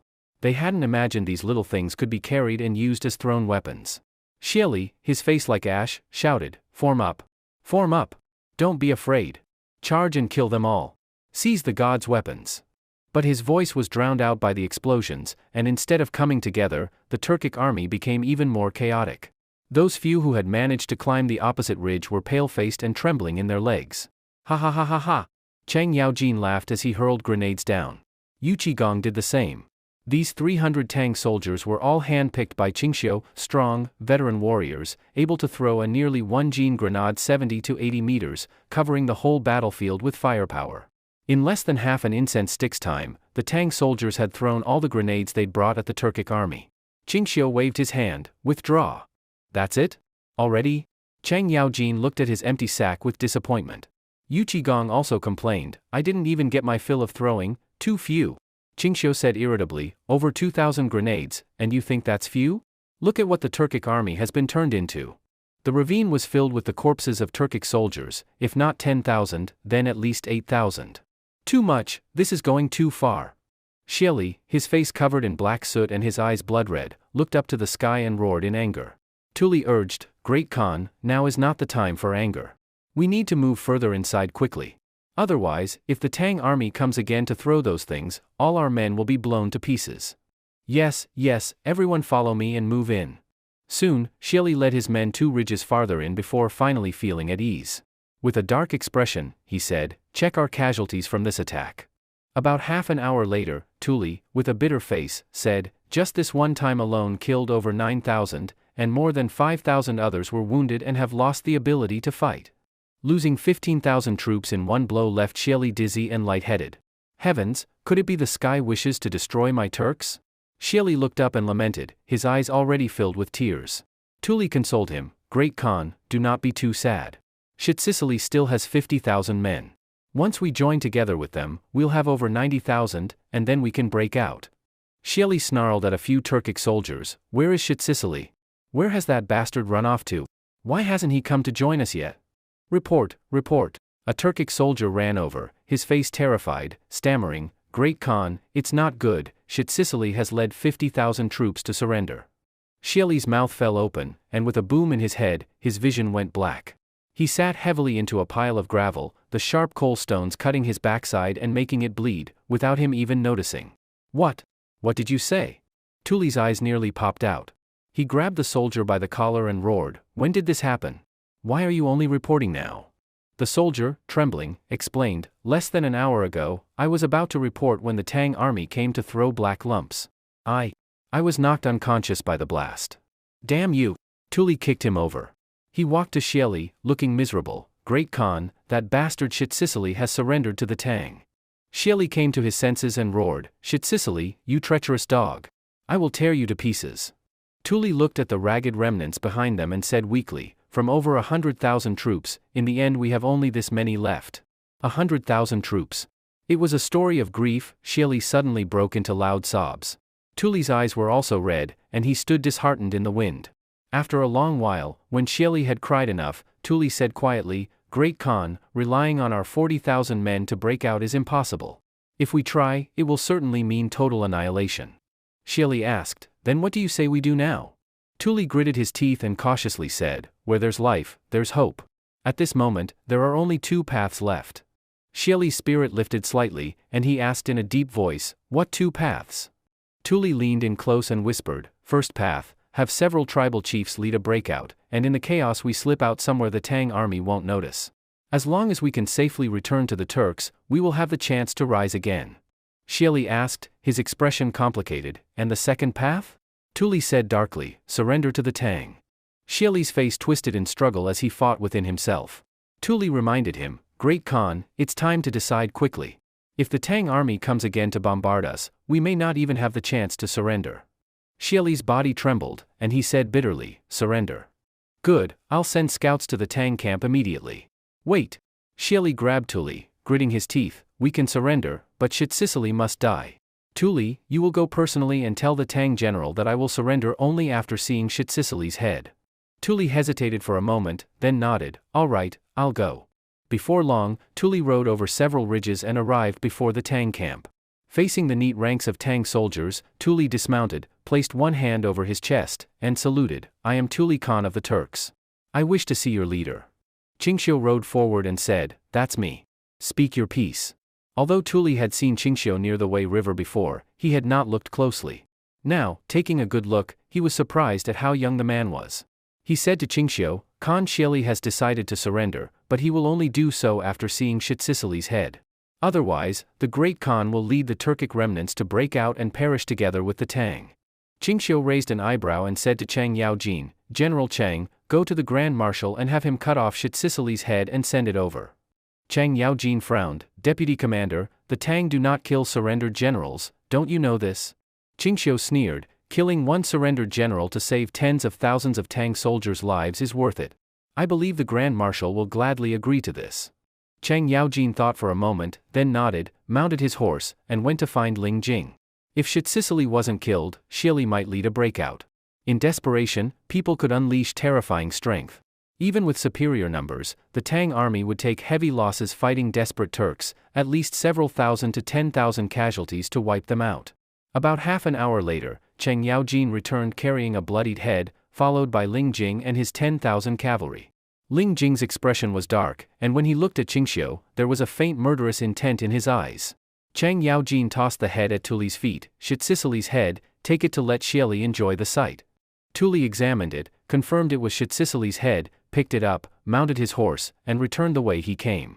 After Tuli left, Ling Jing rode forward with a gloomy face and said in a deep voice, Marquis Qing, come with me, I have something to ask you. Qingxiu's heart moved, and a bitter smile touched his lips. What must come will come. Ling Jing surely knew by now that he had been hiding his precious daughter, Ling Yingqi. Following Ling Jing several hundred paces away, Ling Jing suddenly turned, his voice angry, Marquis Qing, you've gone too far, my daughter Yingqi, is she in your tent? Qingxiu calmly nodded, yes, Ling Yingqi is in my tent. Ling Jing's face alternated between black and red, his voice trembling, what did you do to her? Qingxiu scratched his head, looking a bit embarrassed, father-in-law, there's no need to be angry. It's normal for young men and women to have mutual affection. Yingqi and I truly love each other, and I hope to gain the Grand Marshal's support. Ling Jing was completely stunned. Good heavens, he's already calling me father-in-law? Qingxiu, this man, has nothing else in excess, except fathers-in-law. Of course, he did not mind having many fathers-in-law, the more the better, so that the Qing family could branch out and spread its leaves.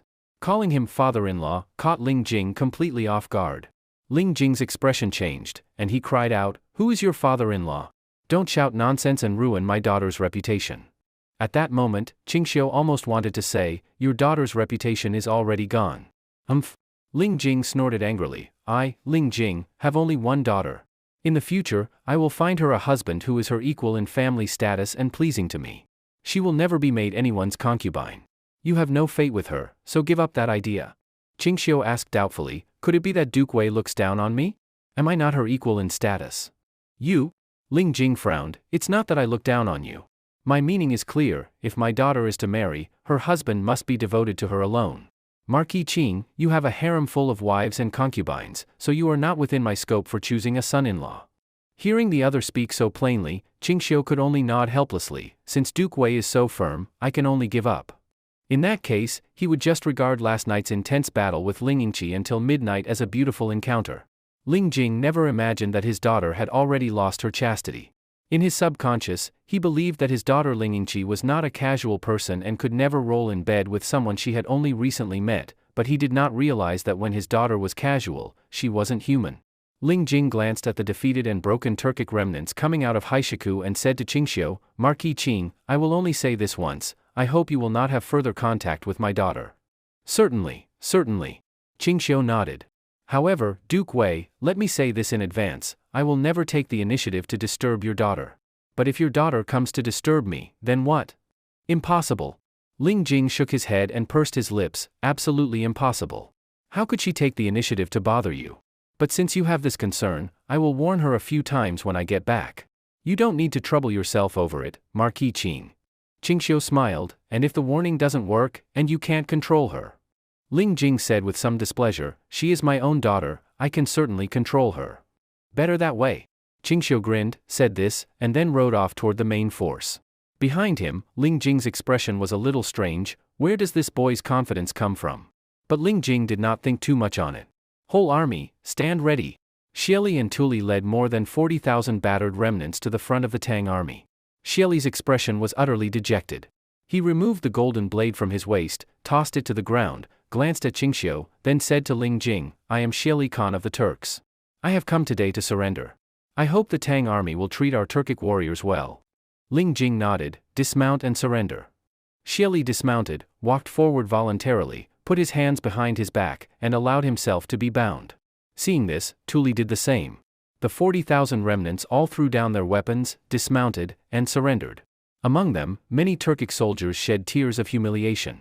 Ling Jing instructed the generals beside him, Ho Junji, Zhang Liang, you two take the surrendered Turkic soldiers to the main Tang camp in Chang'an. Yu Qigong, Duan Jishuan, you lead the Tang army back to the Wei River camp. Chang Yaojin, you take a unit to escort Xieli and Tuli to the palace. Chang Yaojin asked, and the Grand Marshal and Deputy Commander? What will you be doing? Li Jing said calmly, the Marquis and I have some military matters to discuss. You go ahead, we will follow shortly. Once the Tang generals had departed in an orderly manner, Li Jing requested that Qingxiu take him to the camp to find his daughter. At this time, there were still many Tang soldiers guarding around the camp. Li Jing dismissed them, lifted the curtain, and walked inside. Inside, Li Yingqi, in full armor, was sitting on the bedding, one hand holding a black sausage, the other a bottle of rice wine, looking very comfortable. But when she saw Li Jing enter, her whole body trembled, and the sausage and wine in her hands fell to the ground. She suddenly stood, turned her back, as if trying to cover her tracks. Li Jing walked over with a dark face and turned her back around. Li Yingqi gave a dry laugh, then pretended to be surprised. Oh, father, what are you doing here? Li Jing's mouth twitched, his tiger eyes glaring. Nonsense. How many times have I told you, being a girl, you are not to enter the army camp? You never listen. Your mother doesn't know you're here, she must be terribly worried at home. Li Yingqi stuck out her tongue, lowered her head, and said weakly, Father, I just wanted to help you. Besides, who says women can't go to the battlefield and kill the enemy? You dare talk back? Li Jing's anger flared, and he raised his hand to strike. Qingxiu raised his brows, hurried forward, grabbed Li Jing's arm, and said anxiously, Duke Wei, calm your anger. I think Yingqi was just being playful, don't take it to heart. If you slap her and hurt her, what then? Li Jing was stunned, looking at Qingxiu in confusion. Is this kid trying to show off in front of me? Li Yingqi, on the other hand, felt a warmth in her heart. Her gaze toward Qingxiu grew more grateful. Li Jing shook off Qingxiu and cursed, she's my daughter, I'll hit her however I want. None of your business. Qingxiu felt secretly pleased, what a low EQ man. Even this can be turned to my advantage, it would be a waste not to. Qingxiu said earnestly, Grand Marshal, I know you're angry right now. But you should be happy that Yingqi wants to fight the enemy, this is a case of a heroine yielding no ground to men. If I were you, I would certainly fulfill her wish to go to battle. Li Jing was completely puzzled. Li Yingqi's eyes lit up as she looked at Qingxiu, thrilled, a soulmate. A real heroine equal to men. Get lost. Li Jing pushed Qingxiu aside, glared at Li Yingqi, and said irritably, you will now return home immediately. Your mother's health is poor, don't make her worry about you anymore. Li Yingqi whispered, I've already been out for 2 or 3 days, no rush. Father, how did you know I was here? She looked at Qingxiu, full of suspicion, could it be you told my father I was here? Qingxiu said with a smile, your scented sachet gave you away. Li Yingqi opened her mouth, took out a sachet from her chest, and gave a bitter smile, she understood everything. This sachet was blended by her father himself, how could he not recognize its scent? Li Yingqi put away the sachet, clung to Li Jing's arm, and said coquettishly, Father, let me go to the battlefield. I promise to protect myself. And with my martial skills, I can certainly kill more than a few Turks. Li Jing's mouth twitched, the truth is, to tell you frankly, the Turks have already surrendered. Li Yingqi's mouth fell open, so I came here for nothing? No, not for nothing. She at least experienced the joy of being a woman. Li Yingqi was unhappy. Seeing this, Li Jing said helplessly, enough, don't pull a long face. Even though the Turks are defeated, aren't there still Tubo and Koguryo? There will surely be a chance for you to go to battle in the future. Now go home at once. Oh. Li Yingqi pouted, gave a half-hearted response, and left the tent with her head down, somewhat absent-minded. She never imagined that the 200,000 Turkic troops would be defeated in less than a single day. When she passed by Qingxiu, he said deliberately, "Ah, pity my hundreds of fairy beans, just gone like that." Li Yingqi's body trembled, her face flushed red, and she bit her lip, speaking in a small voice, "I will repay you. 10 days, at most 10 days' time." Qingxiu muttered something, and Li Yingqi, still blushing and with her head lowered, quickly walked out. Li Jing frowned and asked, "Marquis Qing, what are you talking about? What fairy beans? What 10 days? Oh, nothing." Qingxiu gave an awkward smile. "Grand Marshal, let's return and report our mission." Let's go." After that, Li Jing sent a unit to escort Li Yingqi back to Chang'an, while he and Qingxiu returned together to the imperial city. News of the victory quickly spread to every street and alley in Chang'an. The whole city was boiling with excitement, drums and gongs were beating, and the people were cheering. After all, for many years the Turks had been a thorn in the side and a sharp blade to the flesh of the Tang people. Without their destruction, the northern border would never be peaceful, and there would be daily incidents of burning, killing, and looting. Now, the 200,000 Turkic troops, 100,000 had been killed, and 100,000 had been captured. Even the 2 khans of the Turks had been taken. Qing residence. Ashinayu locked herself in her room, washing her face with tears, crying as if her heart were breaking. From now on, she was no longer a noble Turkic princess. Su Xiaochun entered, pushing the door with a servant boy who was carrying a food box. Seeing Ashinayu still sobbing, Su Xiaochun sighed, "Eat something first, don't cry yourself sick. I've already sent someone to the palace to inquire about your father. As soon as there's news, I'll tell you right away." Ashinayu also knew that crying like this was useless. She was not a sentimental person by nature. Hearing this, she quickly said to Su Xiaochun, "Thank you. Come, eat. Look at me, with my big belly, bringing you food. If you don't eat a few bites, wouldn't I lose face?" Su Xiaochun spread her hands, her expression innocent. Ashinayu came over, sat at the table, and began to eat in large mouthfuls. Even while eating, tears kept flowing down her cheeks. As she ate, Ashinayu lowered her head and said with a trace of relief, "Madam Qing, I'm sorry, I lied to you." Su Xiaochun was stunned and asked doubtfully, "You lied to me? About what?" Ashinayu lowered her head further, I said before that nothing happened between Marquis Qing and me, but that was a lie. In fact, in the past month, almost every night we were together." As she spoke, she secretly watched Su Xiaochun's reaction, her face showing some worry. She was afraid this Tang lady, who had been so good to her these past few days, would get angry and harm her health, or hurt the child in her belly. Ashinayu did not want such a gentle and kind Tang woman to be hurt, but not telling her was also a torment in her heart. She had mustered up great courage to say this. Su Xiaochun, however, showed an expression of as I expected. She sat down, smiled calmly, and said, "It's fine, I can forgive you." "Ah?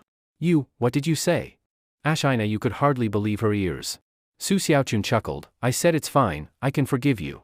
I don't blame you for lying to me."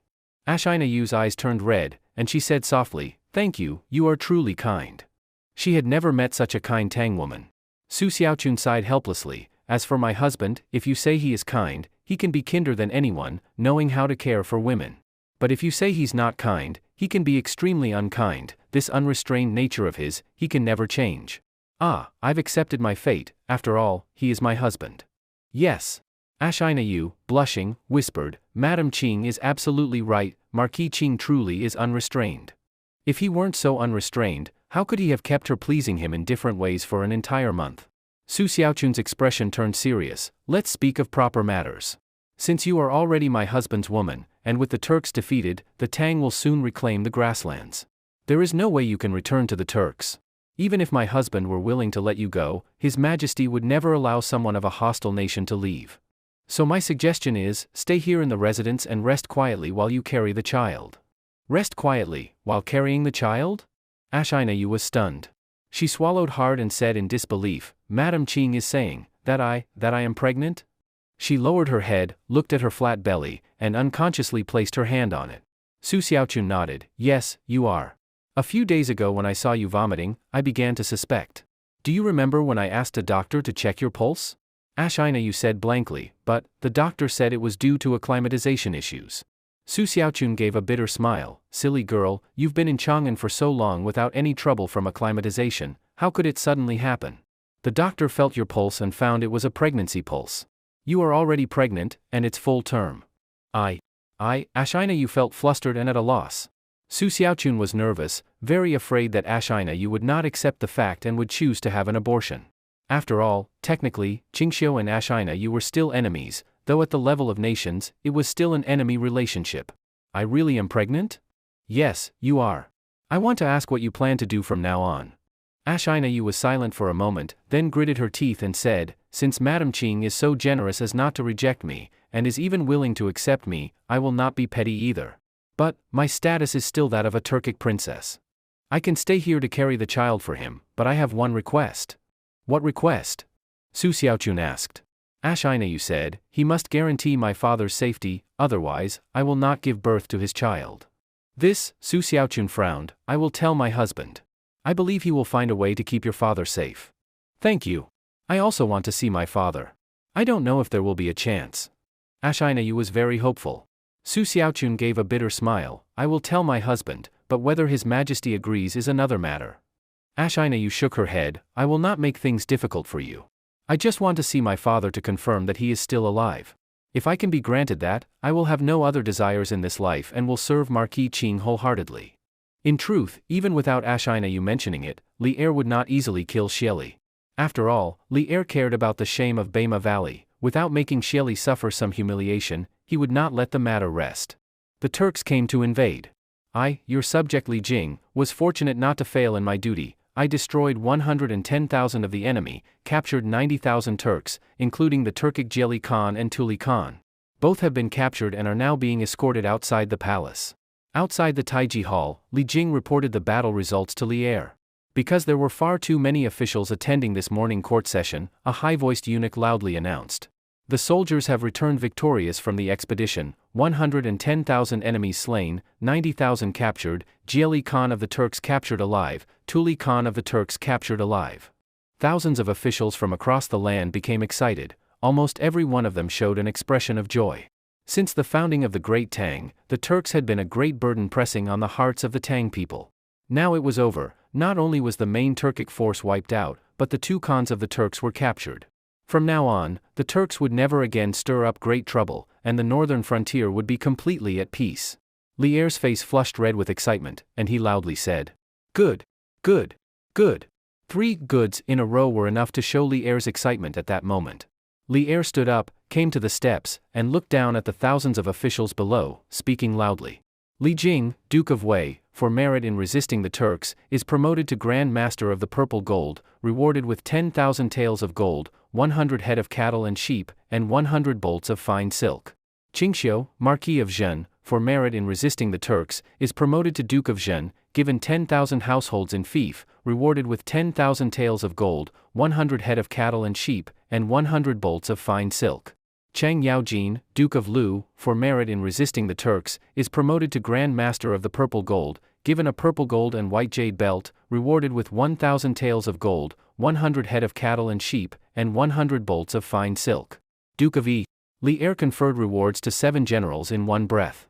Except for Li Jing and Qingxiu who received 10,000 taels, the others received 1,000. In fact, the so-called 10,000 or 1,000 in gold was not gold, but bright silver, it just sounded grand. The 100 head of cattle and sheep actually included only 3 to 5 cows, the rest were sheep. After all, in this era, plow cattle were more precious than people, the most important labor force for farming. Your servant thanks your majesty. Your servant thanks your majesty. After the generals expressed thanks, Li Er smiled and said, The soldiers have won a great victory, so naturally I must reward the army. Pass my decree, all soldiers who took part in the campaign against the Turks will each receive 1 guan of silver and will be granted a 1-month leave in batches to reunite with their families. Tomorrow at noon, I will hold a grand feast in the Taiji Palace to celebrate with the participating generals. All officials currently in Chang'an must attend. Li Er returned to his seat and said with a playful look, Now then, bring up the 2 Turkic Khans. Soon, the heavily bound Jeli and Tuli were brought before Li Er. Jeli was forced to kneel on the ground before Li Er. He struggled several times but could not get up, finally smiling bitterly. Li Shimin, we meet again, but I never expected it would be in this way. Li sighed. Indeed. Last time we met on the banks of the Weishui River, I was forced to slaughter my beloved white horse to secure peace with you. But now, the roles have reversed. Jieli's heart stirred, and he said, Tell me, what do you want in exchange for letting me return to the Turks? Li chuckled. As a distant guest, Khan of the Turks, I must treat you well. If I don't host you for a while, the people of the world will laugh at me for being stingy. You should experience the customs and culture of the great Tang. Jieli lowered his head. He knew full well that Li Shimin would not easily let him go. I have heard the Khan is skilled in singing and dancing, especially the Hu World dance, performed superbly. There's no better day than today. I'll have musicians accompany you so you can dance the Hu World to entertain the civil and military officials of the great Tang. What do you think? Jieli's expression changed, humiliation filled his face. He closed his eyes in pain. I refuse. Li Shimin's face grew cold. In a deep voice, he said, If I order you to dance, you will dance. Jieli opened his mouth, then lowered his head bitterly. I will dance. Since the great Tang Emperor requests it, how could I refuse? Everyone knew by now that Jieli had submitted. Soon, Li Shimin ordered musicians to be arranged, and Jieli was dressed in colorful Hu-style garments. With lively music playing, Jieli twisted his somewhat plump body and began the Hu World dance, and as he danced, he got more and more into it. There was no choice, under someone else's roof, one must bow their head. When the dance ended, Jieli panted heavily. Is your Majesty satisfied? Very satisfied. Extremely satisfied. Seeing Jieli lose all dignity before the entire court, Li Shimin couldn't stop smiling. Jieli tentatively asked, Since you are satisfied, could you let me return to the Turks? I am willing to give you 100,000 cattle and sheep, 100,000 in gold and silver, no, 1 million in gold and silver. As long as you release me, I will have them sent to you immediately. Li Shimin's face turned cold, and he sneered. Are you dreaming? Jieli, I have endured you for a long time. You repeatedly violated the border, burning, killing, and plundering in the lands where my Tang people live. How many Tang people have died because of your decisions? Likely no fewer than hundreds of thousands, correct? Tang men, you tortured to death for sport. Tang women, your Turkic soldiers violated and killed. You even had young Tang girls captured for food, shamelessly calling them two-legged sheep. The crimes you have committed in the Great Tang are countless. The Tang people wish they could eat your flesh and drink your blood. Even cutting you into pieces and grinding your bones to dust would be too light a punishment. And now you still think about returning to the Turks? Return for what? To rebuild the grassland tribes, gather an army, and invade my borders again? To slaughter my Tang people? Jieli's face turned ashen. From Li Shimin's tone, he could tell there was no chance of being allowed back. As if resigned to his fate, he lowered his head. If you're going to kill me, then give me a quick death. If he was not to be released, he would surely be killed. Li Shimin shook his head. I never said I would kill you. You won't kill me? Jieli was stunned. Li Shimin continued. Since you've come to the Great Tang, stay here and don't leave. The Imperial Music Bureau still lacks a lead dancer. You can work there and train dancers for the Tang. That way, I can also watch you dance whenever I wish. Jieli's mouth fell open, his face flushed red. But in the end, he nodded helplessly. Thank you for sparing my life. Since you are now an official of the Great Tang, you are a minister receiving the emperor's pay. You should understand the loyalty between ruler and subject, correct? Jieli froze, then knelt and said, Thank you, your majesty, for your mercy. Li Shimin stroked his beard and smiled. Looking at Tuli, he said, Tuli, just as I will not kill Jieli, I will not kill you either. You were born on the grasslands and are skilled in the breeding of livestock. From now on, you will be in charge of raising horses at the imperial stables. Tuli. From Khan to stable hand in one move, the difference in status was too great, and Tuli could hardly accept it. The grand court session ended, and all the civil and military officials dispersed. Outside Chengtian Gate, a group of family members had gathered. To welcome Li Jing back, of course, there was Lady Hongfu and their daughter Li Yingqi. Lady Hongfu was not like the chivalrous heroine image in the legends, but rather looked like a beautiful wife, her body slightly plump, wearing a reddish dress, appearing to be in her 30s. Li Yingqi had a few similar features to her. Chang Yaojin's 2 wives and 3 sons had come, and of course there was also Qingxiu's fiancée-to-be, concubine Cui Yuanran. There were also Yu Qigong's black and white wives and his 2 sons. From the appearance of the 2 young Yuqis, it was obvious they were Yu Qigong's bloodline, tall and sturdy, broad and thick, with height and waist both measuring 8 qi, the kind with no visible neck. Next came the families of Zhang Liang and Ho Junji. Of course, several of Qingxiu's wives had also come, including his fiancée-to-be Yan Yushi. Su Xiaochun, holding a willow branch and with a big belly, came forward and swept the willow branch over Qingxiu's body. It was said this could sweep away the dust from the journey, as well as bad luck and the killing aura, so they would not be brought into the home to cause disaster. Of course, this was feudal superstition, and Qingxiu absolutely did not believe it. But he could not resist their persistence. Every wife and concubine had to sweep him a few times. Except for Su Xiaochun and Yunyang, who were gentle, the others used extra force, each showing a sly expression. This made Qingxiu suspect they were taking revenge for all sleeping together under one blanket the other night. Qingxiu gritted his teeth and said, be gentle, be gentle. Princess Gongyi, I didn't expect you to hit so hard.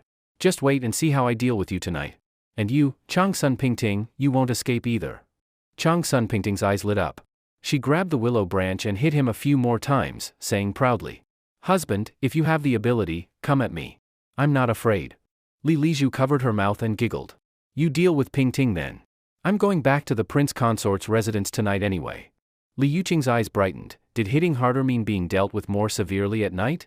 Come, give me the willow branch. It's my turn. Li Yuqing snatched the willow branch, smiling. Husband, bear with it. I'll be gentle. Smack. Qingxiu drew in a sharp breath and cursed. So heavy-handed. You won't escape either, everyone here is included. Li Yuqing hit him with even more enthusiasm. After all, at the like wolves at 30, like tigers at 40 age, Li Yuqing's needs in that regard were greater than the others. Seeing Qingxiu getting beaten so badly, Li Yingqi felt a strong urge to join in and hit him too, but she only imagined it in her heart. After all, she did not even have an official status. Thinking of status, her eyes unconsciously showed some envy. Seeing the whole family happy together, wives and concubines getting along without jealousy, she really wanted to join this big family. Yingqi, what are you looking at so intently? Lady Hongfu noticed Li Yingqi's attention was elsewhere. Following her gaze, she caught the subtle look in Yingqi's eyes and her heart gave a small jolt. Li Yingqi came back to herself quickly and said, it's nothing. Father, mother, let's go. Tonight is mid-autumn, and we still have to see the lanterns. Lady Hongfu glanced over again, then led her husband Li Jing and daughter Li Yingqi onto the carriage. After Li Yuqing finished hitting, she handed the willow branch to Yan Yushi, smiling. You should hit a few times too. Me? Yan Yushi's pretty face turned red and she said shyly. I'd better not. Sister, I haven't married in yet. Su Xiaochun giggled. It's fine, you'll marry in sooner or later. If you don't hit now, you won't get the chance later. Yan Yushi hesitantly took the willow branch and lightly swept Qingxiu twice. Who would have thought Qingxiu would suddenly cry out in pain, clutching the spot where she swept, and say with a pained face, ow! Miss Yan, you hit too hard. Are you trying to murder your husband? Yan Yushi was dumbfounded. In her whole life, it was the first time she had met someone faking like this, and she didn't know what to do. Su Xiaochun pouted. Pretend all you want. Sister Shishir didn't even use any force. Cui Yuanran, watching from not far away, also laughed. Cheng Yaojin came over, smiling. Yan family girl, give the willow branch to me. Not only Qingxiu was stunned, his wives and concubines were also stunned. Su Xiaochun said in shock. Uncle Cheng, are you also going to be my husband's concubine? Cheng Yaojin's mouth twitched, and his face darkened. Nonsense. My niece hasn't hit yet. Qingxiu simply snatched the willow branch and tossed it aside, saying to Cheng Yaojin. Uncle Cheng, forget it. After she marries in, there will be plenty of chances to hit. Cheng Yaojin grinned and said. My niece's father, mother, and grandfather have come and are staying at my house for now. Find a time to come meet them, bring a small gift, they're frugal people, they don't like extravagance. Just remember that. Qingxiu nodded. After His Majesty's victory feast, I'll visit your residence. Good. I'll go home first, you should head home soon too. With that, Cheng Yaojin left with his family, and Qingxiu also took a carriage back to the Qing residence. He first took a nice long bath. Su Xiaochun came in with a clean set of clothes, placed them on the rack, and stood behind the bath barrel to wash his back. Qingxiu held her soft, delicate hand and asked gently. Wife, is there something you want to say? Su Xiaochun pursed her lips. Nothing can be hidden from you. Qingxiu smiled faintly. Wife, just say what you want. Why be polite with your husband? Su Xiaochun said softly. After your bath, go visit the Turkic princess. Qingxiu was surprised. Why? She is pregnant. Ah? Qingxiu was stunned. Pregnant? Su Xiaochun sighed. She's already started having morning sickness these past few days. I think the child is already full term. Even if you wanted to hide it, you can't. Qingxiu looked a little embarrassed. No wonder, during that crazy month with Ashinayu, there were several times they didn't take any protective measures, only using the most primitive squatting method to flush afterwards, which was not effective at all. Su Xiaochun continued. After hearing of the Turkic defeat and her father's capture, she cried for a whole day. If she keeps crying like that, she'll harm her body, and she has something to ask you. Qingxiu nodded. I know, she wants to see her father, right? Su Xiaochun nodded. Qingxiu said. I'll go see her in a while. After Su Xiaochun left, Qingxiu got dressed and went to Ashinayu's room. Ashinayu curled up on the bed, her eyes red like a rabbit's. When she saw Qingxiu push the door open and come in, she quickly turned over, got off the bed, and in a few quick steps came forward to grab Qingxiu, asking nervously. How is my father? Did the great Tang Emperor make things hard for him? Sit down and talk. Qingxiu sat down at the small table, and Ashinayu sat right next to him, looking very anxious. Qingxiu said unhurriedly. His Majesty originally intended to execute your father, but I pleaded for him. Your father's life is spared. When he said this, Qingxiu's face didn't turn red, nor did his heart race. His skin had already been trained to be thick enough. In truth, he hadn't pleaded at all, because Li Er had already intended to keep Jieli alive and humiliate him for a while to avenge the White Horse incident. So saying this was just to gain favor, so Ashinayu would be devoted to following him from now on. Ashinayu's emotions rose and fell like a roller coaster. After hearing the full sentence, her body felt weak. Her eyes immediately filled with tears, and with a face full of gratitude she said, thank you for saving my father's life. Qingxiu said, I know you want to see your father right now, but not yet. If you want to see him, wait a few more days. When he takes up his new post, I'll personally take you to see him. Ashinayu asked with some doubt. New post? What do you mean? Qingxiu chuckled. His Majesty not only didn't kill your father, but even gave him an easy job. He's assigned to the Imperial Music Bureau as a dance instructor, mainly responsible for arranging performances for important occasions. Ah? Really? Ashinayu's expression brightened, and she looked at Qingxiu with even more gratitude. Lord Qing, Ashinayu sincerely thanks you for getting such a good position for my father. I will repay you. Qingxiu hid his embarrassment and smiled. Just a simple repayment? Ashinayu's face turned slightly red as she stood up, gently slipping off her clothing. Biting her lip, she said in a trembling voice. You have fulfilled your promise to Ashinayu, and I will not go back on my word. From now on, in life I am your person, in death I am your ghost. In this life, I will serve only you. Seeing Ashinayu's delicate, jade-like body, Qingxiu's breathing quickened. He suppressed the fire in his heart, got up, helped her put her clothes back on, and said, You are already pregnant. Nurturing the child is the most important thing. As for matters between man and woman, don't think about them. Before you give birth, I won't touch you. Ashinayu was moved, almost to tears. Her gaze was soft, her expression slightly charming, and she said sweetly, You won't touch Ashinayu, but Ashinayu can touch you. Saying this, Ashinayu knelt down. Qingxiu felt warmth spread through his body and couldn't help but draw in a sharp breath. After a month of careful teaching from Qingxiu, Ashinayu had already mastered many skills. Now she was demonstrating to her teacher what it meant for the student to surpass the master.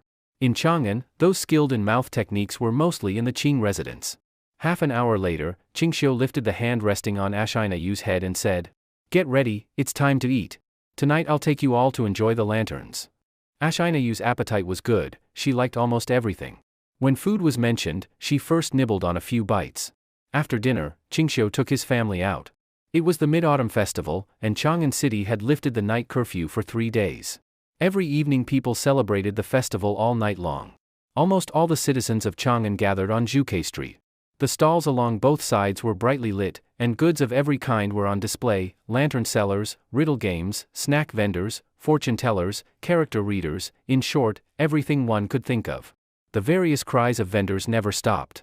Among them were some Persian merchants selling glass beads, but few came to buy. After all, glass beads had already become so common that even in the alleys children were playing with them. The Persian merchants could no longer fool Tang people out of their money. A few Hu merchants were nearby, speaking in broken Chinese to sell their goods. Hu girls for sale, virgin Hu girls just brought from Hu lands, definitely under 18 years old. Human trafficking had now become commonplace. Qingxiu noticed one Hu merchant holding an iron chain, the other end tied to 5 or 6 brown-haired, blue-eyed Hu girls. Each was scantily dressed, showing white thighs and waists, throwing flirtatious glances at passing Tang gentlemen. Su Xiaochun saw Qingxiu looking at the Hu girls and frowned. Husband, you'd better not get any ideas about these Hu girls. I heard they all have body odor, are not clean, and their scent is all from heavy perfume. After saying this, she secretly watched Qingxiu's reaction. She was truly afraid he might bring some Hu girls home to warm his bed. If that happened, she knew she couldn't stop it. Qingxiu turned back and smiled. I just think these Hu girls are a bit pitiful. I have no thoughts about them. He looked again at Ashinayu and teased. Ashinayu looks much better than these Hu girls. Isn't she also a Hu face? Having one Hu girl at home is already enough. Ashinayu said angrily. I am not a Hu girl, I am a princess of the Turks. How can you compare me to these Hu girls? For Ashinayu, being compared to a Hu girl was an insult. After dinner together, the women had already accepted Ashinayu's presence. She had also changed her form of address, from Lord Qing to you, and now to husband, fully blending in with the wives and concubines. Write a poem and get a lantern, come and see, write a poem and get a lantern for free. Ahead, a stall owner dressed as a scholar had all kinds of lanterns displayed. Many literati were already gathered in front of the stall. Li Liju smiled and said, Husband, I want a free lantern. I want one too, I want one too. Changsun Pingting was not to be outdone. Yunyang smiled.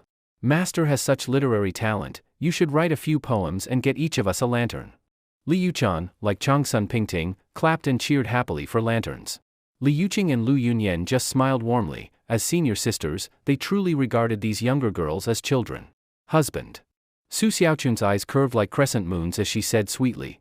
I want one too, actually, I want two. Qingxiu said with a wry smile. One is enough. Why do you want two? Su Xiaochun rolled her eyes. I'll bring one back for Sister Yener. She's bedridden now and surely longs to come out. If I bring her a lantern, it will be like she joined us in our outing. Qingxiu was touched and rubbed Su Xiaochun's small head. No matter when, Su Xiaochun's nature was kind, even when out enjoying herself, she still thought of others. In front of the stall for free lanterns, quite a few scholars had already gathered, and among them were also young ladies from noble families. These young ladies generally admired talented scholars. There were also quite a few scholars who came specifically to show off their literary talent to win the favor of these young ladies. After all, if one caught the eye of some noble's daughter, at the very least they would never have to worry about food and clothing, and might even have a chance to enter officialdom. At the stall, there was at this moment a stunningly beautiful woman composing a poem. This stunningly beautiful woman looked to be about 25 or 26 years old, wearing a light blue dress, with a graceful figure like Shao Qing in The Legend of the White Snake. Between her brows was the scholarly air cultivated since childhood. She opened her mouth and recited. Mid-autumn night, the city is joyful, my heart alone is worried. I do not see my beloved, only the long bright moon. Good poem, young lady, such fine talent. May I ask your surname and given name? Are you married? I am Wang Jianghai, student of Kongingda. Seeing the young lady's outstanding literary skill, I wish to make your acquaintance. May I know your esteemed name? With such beauty that could topple a nation, and such stunning looks, whose daughter is this? After she finished her poem, flattery came from all around. The woman, her face cool and aloof, looked at the stall owner and asked, May I know if this poem of mine qualifies for a lantern? Yes, yes, yes. The stall owner quickly nodded, then took up his brush and, in fine clerical script, wrote her poem into a bound blank book. The stall owner smiled and asked, Please also leave your name, I wish to include it in my poetry collection. The aloof woman lightly opened her mouth and said, Ku Yuanran. The stall owner happily wrote down the name, then said with a smile, Young lady, please pick any lantern you like here, but only one. Not far away, Qingxiu's mouth twitched as he looked at his wives and concubines behind him. They also looked a bit incredulous. Su Xiaochun tilted her head and said doubtfully, She, actually has the same name as Uncle Chui's niece. Qingxiu's mouth twitched. This is not the same name, she is using Chui Yuanran's name. What? She's using Sister Chui's name? What's her purpose in doing that? So strange, why would she use Miss Chui's name? The wives behind chattered on in discussion. Qingxiu stepped forward to the stall and asked, Stall owner, what level must a poem be to get a lantern? The stall owner smiled and said, Of course, it must be of passable quality. Otherwise, if anyone could casually make a poem and get a lantern, I'd go bankrupt. Qingxiu smiled and nodded. All right, then note this down, I want 8 lanterns. As soon as he said this, everyone was shocked. 8 lanterns? Is he joking? Good grief, does that mean he must make 8 poems? Even young Master Wang made 3 poems and didn't get a single lantern, and he wants 8? This man's words are bold. Qingxiu didn't care what others said. Making poems was nothing for him, he could do it with his mouth open. He began to recite, "When will the bright moon appear? I raise my cup to ask the blue sky. I do not know in the heavenly palace what year it is tonight. I wish to ride the wind and return, yet fear the jade towers. May we all live long, and share the beauty of the moon across 1,000 miles." The fake Cui Yuanran, who had just picked her lantern and was about to leave, couldn't help but glance at Qingxiu and softly murmur, "A fine work." Then her eyes showed a bit of heat. The stall owner, after recording it, read it carefully, and his face flushed with excitement. Good poem, such a fine CI. This is the best CI I have collected this year so far." Qingxiu asked, "May I get the lanterns now?" Yes. With just this poem, you may take 3 lanterns." Only 3? Qingxiu murmured. "Seems I'll have to make 2 more poems then." He turned to Su Xiaochun and said, "Wife, ladies, come pick your lanterns." The women swarmed forward, chattering as they chose lanterns. Seeing so many beauties gathered, the onlookers' eyes lit up. Everyone looked at Qingxiu with envy and jealousy. Many single men's eyes seemed ready to spit fire. Why was it that they were single, and he had so many stunning wives? The stall's young scholar, seeing so many people picking lanterns, became a bit anxious. Qingxiu smiled. "Don't worry, I won't take them for free. Listen well, I'm going to make another poem. You all watch, I'm going to show off now." The stall scholar quickly took up his brush, ready. Qingxiu asked, "Are there any other requirements for the poems?" The stall scholar pointed to the moon above and said, "As long as it's related to the moon, any theme will do." Qingxiu said with interest, "So as long as the poem mentions the moon, even if I put it in the sea or the rivers, it's fine." "Of course, as long as your imagination is rich, you can merge the whole world into it. As long as it has the moon and mid-autumn, it's fine." "All right, listen then, the spring river's tide flows with the sea, and on the sea, the bright moon rises with the tide. Following the waves for thousands of li, where is there no moon on the spring river? Whose boat tonight drifts alone, where is the bright moon tower of longing? How many will return on the moon's light? The falling moon stirs feelings among the river's trees. Good grief, a whole spring river, flower moon, night by Zhang Ruoxu, copied out complete. Once this poem came out, who else dared claim they could make poetry? This work was called The Unmatched Crown of the Tang. Though it wasn't exactly in season, the stall scholar had already said that as long as there was a moon, anything was fine, a spring river and the sea would do just fine. The moment the poem was recited, the place fell silent. Even the bystanders were quiet. Those who didn't understand poetry thought, "What a long poem." Those who understood were utterly shaken. The stall scholar was completely dumbfounded. Crushing, it was total crushing. The dozen or so poems he'd collected before were nothing compared to this. Putting them in the same book would insult this poem. The fake Cui Yuanran was completely stunned. The wives all showed looks of worship and pride. After all, when their husband showed off, it made them shine as well. Qingxiu asked, "How many lanterns can this poem exchange for?" The stall scholar came back to himself and said excitedly, "Sir, you may take any lanterns you like. You could even take them all. But first, please leave your name, so the world may know this is your fine work." Qingxiu smiled faintly and said, "Qingxiu, Qing is in celebration, Xiu as in self-cultivation. A person's name is like a tree's shadow." The moment it was spoken, everyone present was in an uproar.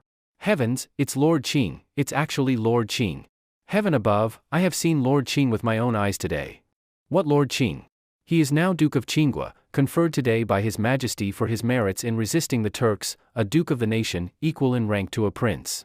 The Duke of the nation who defeated 200,000 Turkic troops, and captured 2 khans alive, truly a pillar of our great Tang." Not only did these exclamations ring out, but even nearby vendors, hearing his name, began bringing over goods. All sorts of food and toys were shoved into his arms, and in a moment he was loaded full. Qingxiu was a bit dumbfounded. He had not expected to be so popular. Although Qingxiu did not like flattery, when the subject concerned himself, that was another matter. The rainbow words of praise from the people around him made him feel a little lightheaded. The stall owner selling lanterns had a trembling hand while writing, his face flushed with excitement. Qingxiu curiously asked, "Little boss, your lanterns are very beautifully made. Giving away one for each poem, won't you lose money?" The scholarly stall owner looked around with some difficulty, hesitated for a moment, then said, "If anyone else asked me this, I wouldn't tell them the reason. But since the Duke of Zhen the nation is asking, it's fine to explain. I collect these good poems to copy into a volume and sell. There are plenty of wealthy young masters who like poetry, and some are generous spenders. These lanterns together only cost 3 to 5 taels of silver. Once I compile the poetry collection and happen to meet a wealthy young master who appreciates it, I might sell one book for 3 to 5 taels of silver, enough to earn back the cost of the lanterns. It could be done this way? Qingxiu had to admire the stall owner's business sense. When the surrounding people heard this, they were in an uproar. Wow, so collecting poetry in this way is so profitable? Ah, I regret it. If I'd known, I would have rushed to make a batch of lanterns to collect poems. How come I never thought of such a good deal? Many people looked at the stall owner with envy. The stall owner smiled happily. This poetry collection, with the Duke of Zhen the nation's poems in it, will definitely sell for a good price. Your Spring River, Flower Moon, Night is a masterpiece among poems, and that earlier, When will the bright moon appear, raising my cup to ask the blue sky, is also a masterpiece among ci. Your Grace may not know, in our Chang'an, the literati hold your poems and ci in the highest esteem, calling you the greatest poet in 500 years. A poetry collection with your works will have no trouble selling. After the stall owner said this, several literati immediately threw silver coins over. Little sir, I'll pre-order a copy of this poetry collection, send it to the Qin family in Anshan Ward. I'll order one as well. I'll order one too. Many people began lining up to pay. After Qingxiu took the corresponding number of lanterns, he smiled and looked at the fake Cui Yuanran, walked over, and with a smile asked, "This Miss Chui's poem is also good. May I ask, what is Miss Chui's relation to Duke of Lu, Cheng Yaojin?" The fake Cui Yuanran, with a cold and aloof face, did not show emotion, but the color of her skin quickly turned red, the redness spreading to the tips of her ears. From his god's eye view, noticing this change immediately, Qingxiu was already certain that this aloof woman had a considerable relationship with Cui Yuanran, perhaps her elder sister, or maybe her cousin. She looked to be about 25 years old. At such a young age, she was likely not an elder. The fake Cui Yuanran, however, shook her head coldly and said, "What Duke of Lu, Cheng Yaojin? I don't know him." After saying this, she took the lantern and walked away without looking back, quickly disappearing into the crowd. Qingxiu smiled faintly and did not ask further questions. After leaving the lantern stall, Su Xiaoqun walked up with a bright smile, holding Qingxiu's arm and giggling. "Husband, that lady just now must be connected to Miss Cui. At the very least, the two must be acquaintances. Otherwise, why would she use Miss Cui's name to write a poem?" Qingxiu chuckled. "That's for sure. I think when I take Sister Yuan Yan into the household, her identity will naturally be revealed." Su Xiaoqun covered her mouth and laughed. "When that happens, it will definitely be an awkward scene. I'm really looking forward to it. Husband, after His Majesty's victory banquet in a few days, you should go to Uncle Cui's house. As for the marriage with Miss Cui, the sooner it's decided, the better." Among all the wives and concubines, the one Su Xiaoqun was most satisfied with was Cui Yuan Yan. Not to mention her background from one of the 5 surnames and 7 clans, just Cui Yuan Yan herself was well learned and talented. This made Su Xiaoqun, who had never studied or learned to read, feel much envy. Recently, she had often been in contact with Cui Yuan Yan, learning some knowledge from books through her. Cui Yuan Yan, wanting to build a good relationship with Su Xiaoqun, had been very patient in teaching her. After leaving the lantern stall, the fake Cui Yuan Yan found a relatively quiet place and stood there in a daze, her face occasionally showing a blush of embarrassment. So humiliating. Using Yuan Yan's name and then actually running into her future husband's family, this is simply too embarrassing. The fake Cui Yuan Yan felt like crying without tears and instantly lost all interest in strolling around Chang'an that night. When she returned to the Cui residence, Madame Cui was surprised to see her come back so quickly. She walked up and asked, "Sister Qingyu, didn't you say you were going to stroll in Chang'an at night? Why have you come back so soon?" Song Qingyu replied vaguely, "I felt a bit tired, so I came back first. Sister, I'll go rest in my room."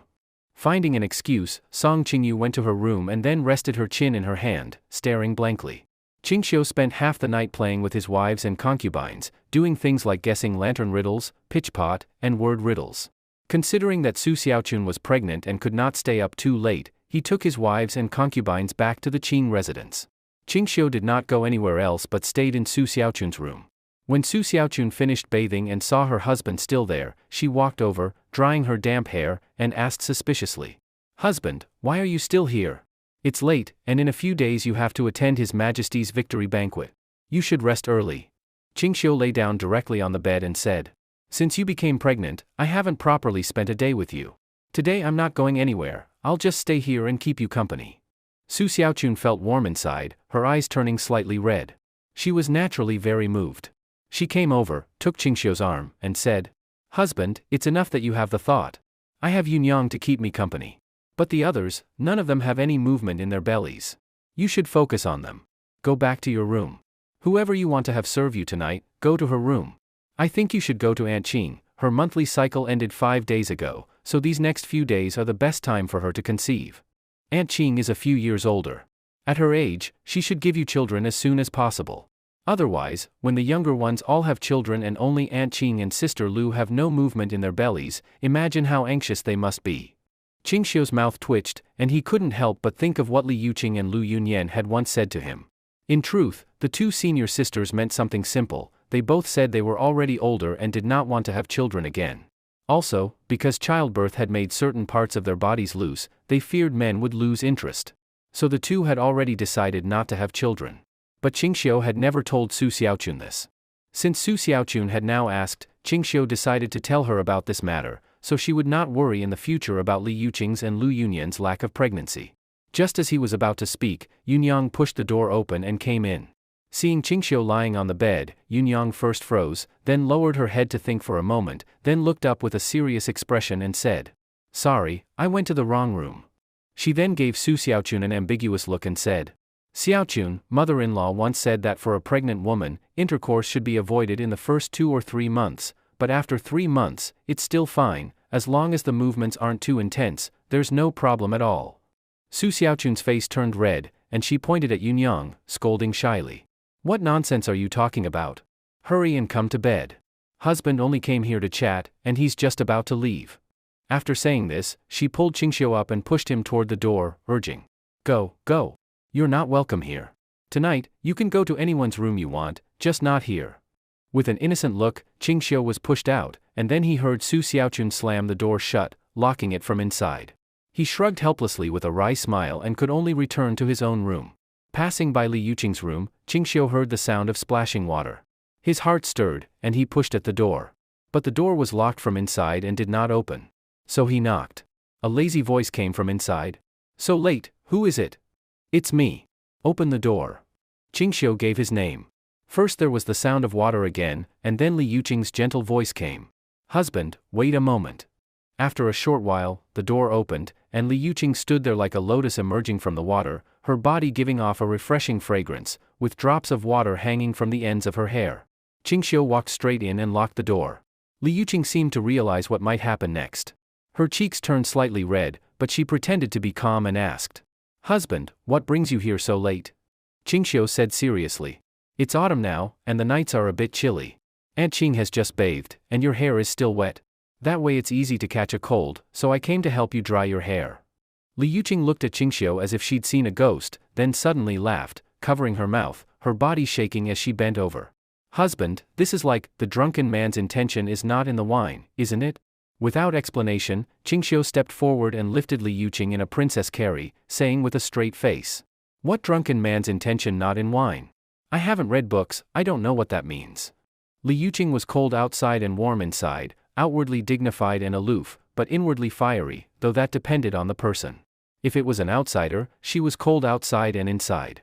But if it was Qingxiu, then she was cold outside but warm inside. Hearing what Qingxiu said, Li Yuqing's cheeks turned red, and she laughed softly, leaning close to his ear and whispering breathily, "Husband, do you want me?" Qingxiu's body trembled, that one "me" completely igniting him. "Yes. Of course I do. How much do you want me?" Li Yuqing hooked her arm around Qingxiu's neck and pulled him down hard. Qingxiu could not help but arrive at the strawberry field, and once there, how could he not plant a few strawberries? So while planting strawberries, Qingxiu said, "I even dream about it. What part of me do you want?" Li Yuqing raised her face, squinting at the ceiling beam, lightly biting her lip. "All of you." Li Yuqing laughed charmingly a few times, then Qingxiu tossed her onto the couch. She lifted her jade-like foot and pressed it against Qingxiu's chest, biting her lip seductively. "The night is long, husband, how can you be in such a hurry? Wait a moment and let me change clothes." Before long, Li Yuqing reappeared in front of Qingxiu wearing an outfit with red non-slip thigh bands and black silk straps. After about the time of 1 incense stick, when Qingxiu was about to lift the curtain to enter, there was a knock at the door. Li Yuqing quickly looked up and asked, Who is it? From outside came Lu Yunyan's voice. Senior sister, it's me. I have something to discuss. Can I come in now? Li Yuqing exchanged a glance with Qingxiu, then smiled and whispered in his ear. Husband, how about? She pointed toward the door. Qingxiu suppressed his rising battle spirit, stood up, and moved to the side of the wardrobe, then stepped inside it. Li Yuqing chuckled softly, then called toward the door. So it's junior sister. Wait, I'll open the door. She walked over and opened it. Seeing Li Yuqing's clothing, Lu Yunyan was stunned. Senior sister, even alone at night you dress so boldly? Then, still suspicious, she glanced inside the room, but seeing no one, she grew even more puzzled. Dressing so provocatively alone, who could it be for? Li Yuqing pulled her inside, locked the door behind her, and rolled her eyes. What are you looking at? There's no one here. Lu Yunyan gave an embarrassed smile. Seeing you dressed like this, I thought husband was here. Why did junior sister come looking for me so late? Lu Yunyan shook her head. Actually, it's nothing important. I just couldn't sleep and wanted to chat with senior sister. Li Yuqing smiled lightly. Why don't we sleep together tonight then? Lu Yunyan smiled and nodded.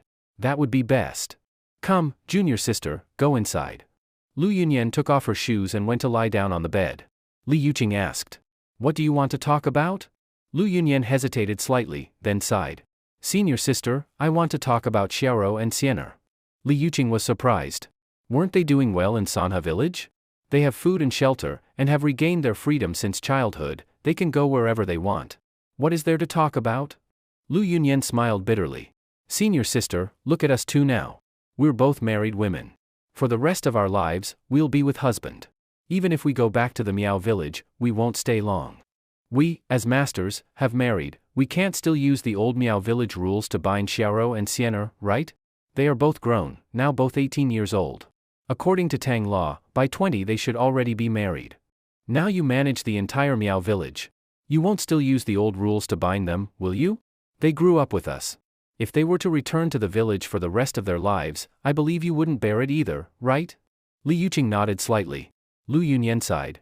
So, since we as masters can't keep the rules, we can't demand our disciples follow them either.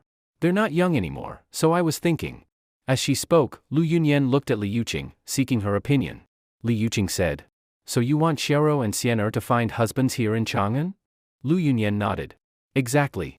Husband knows many sons from wealthy and noble families, and there must be some suitable young men.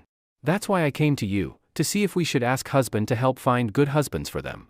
Li Yuqing had a strange expression, falling into thought.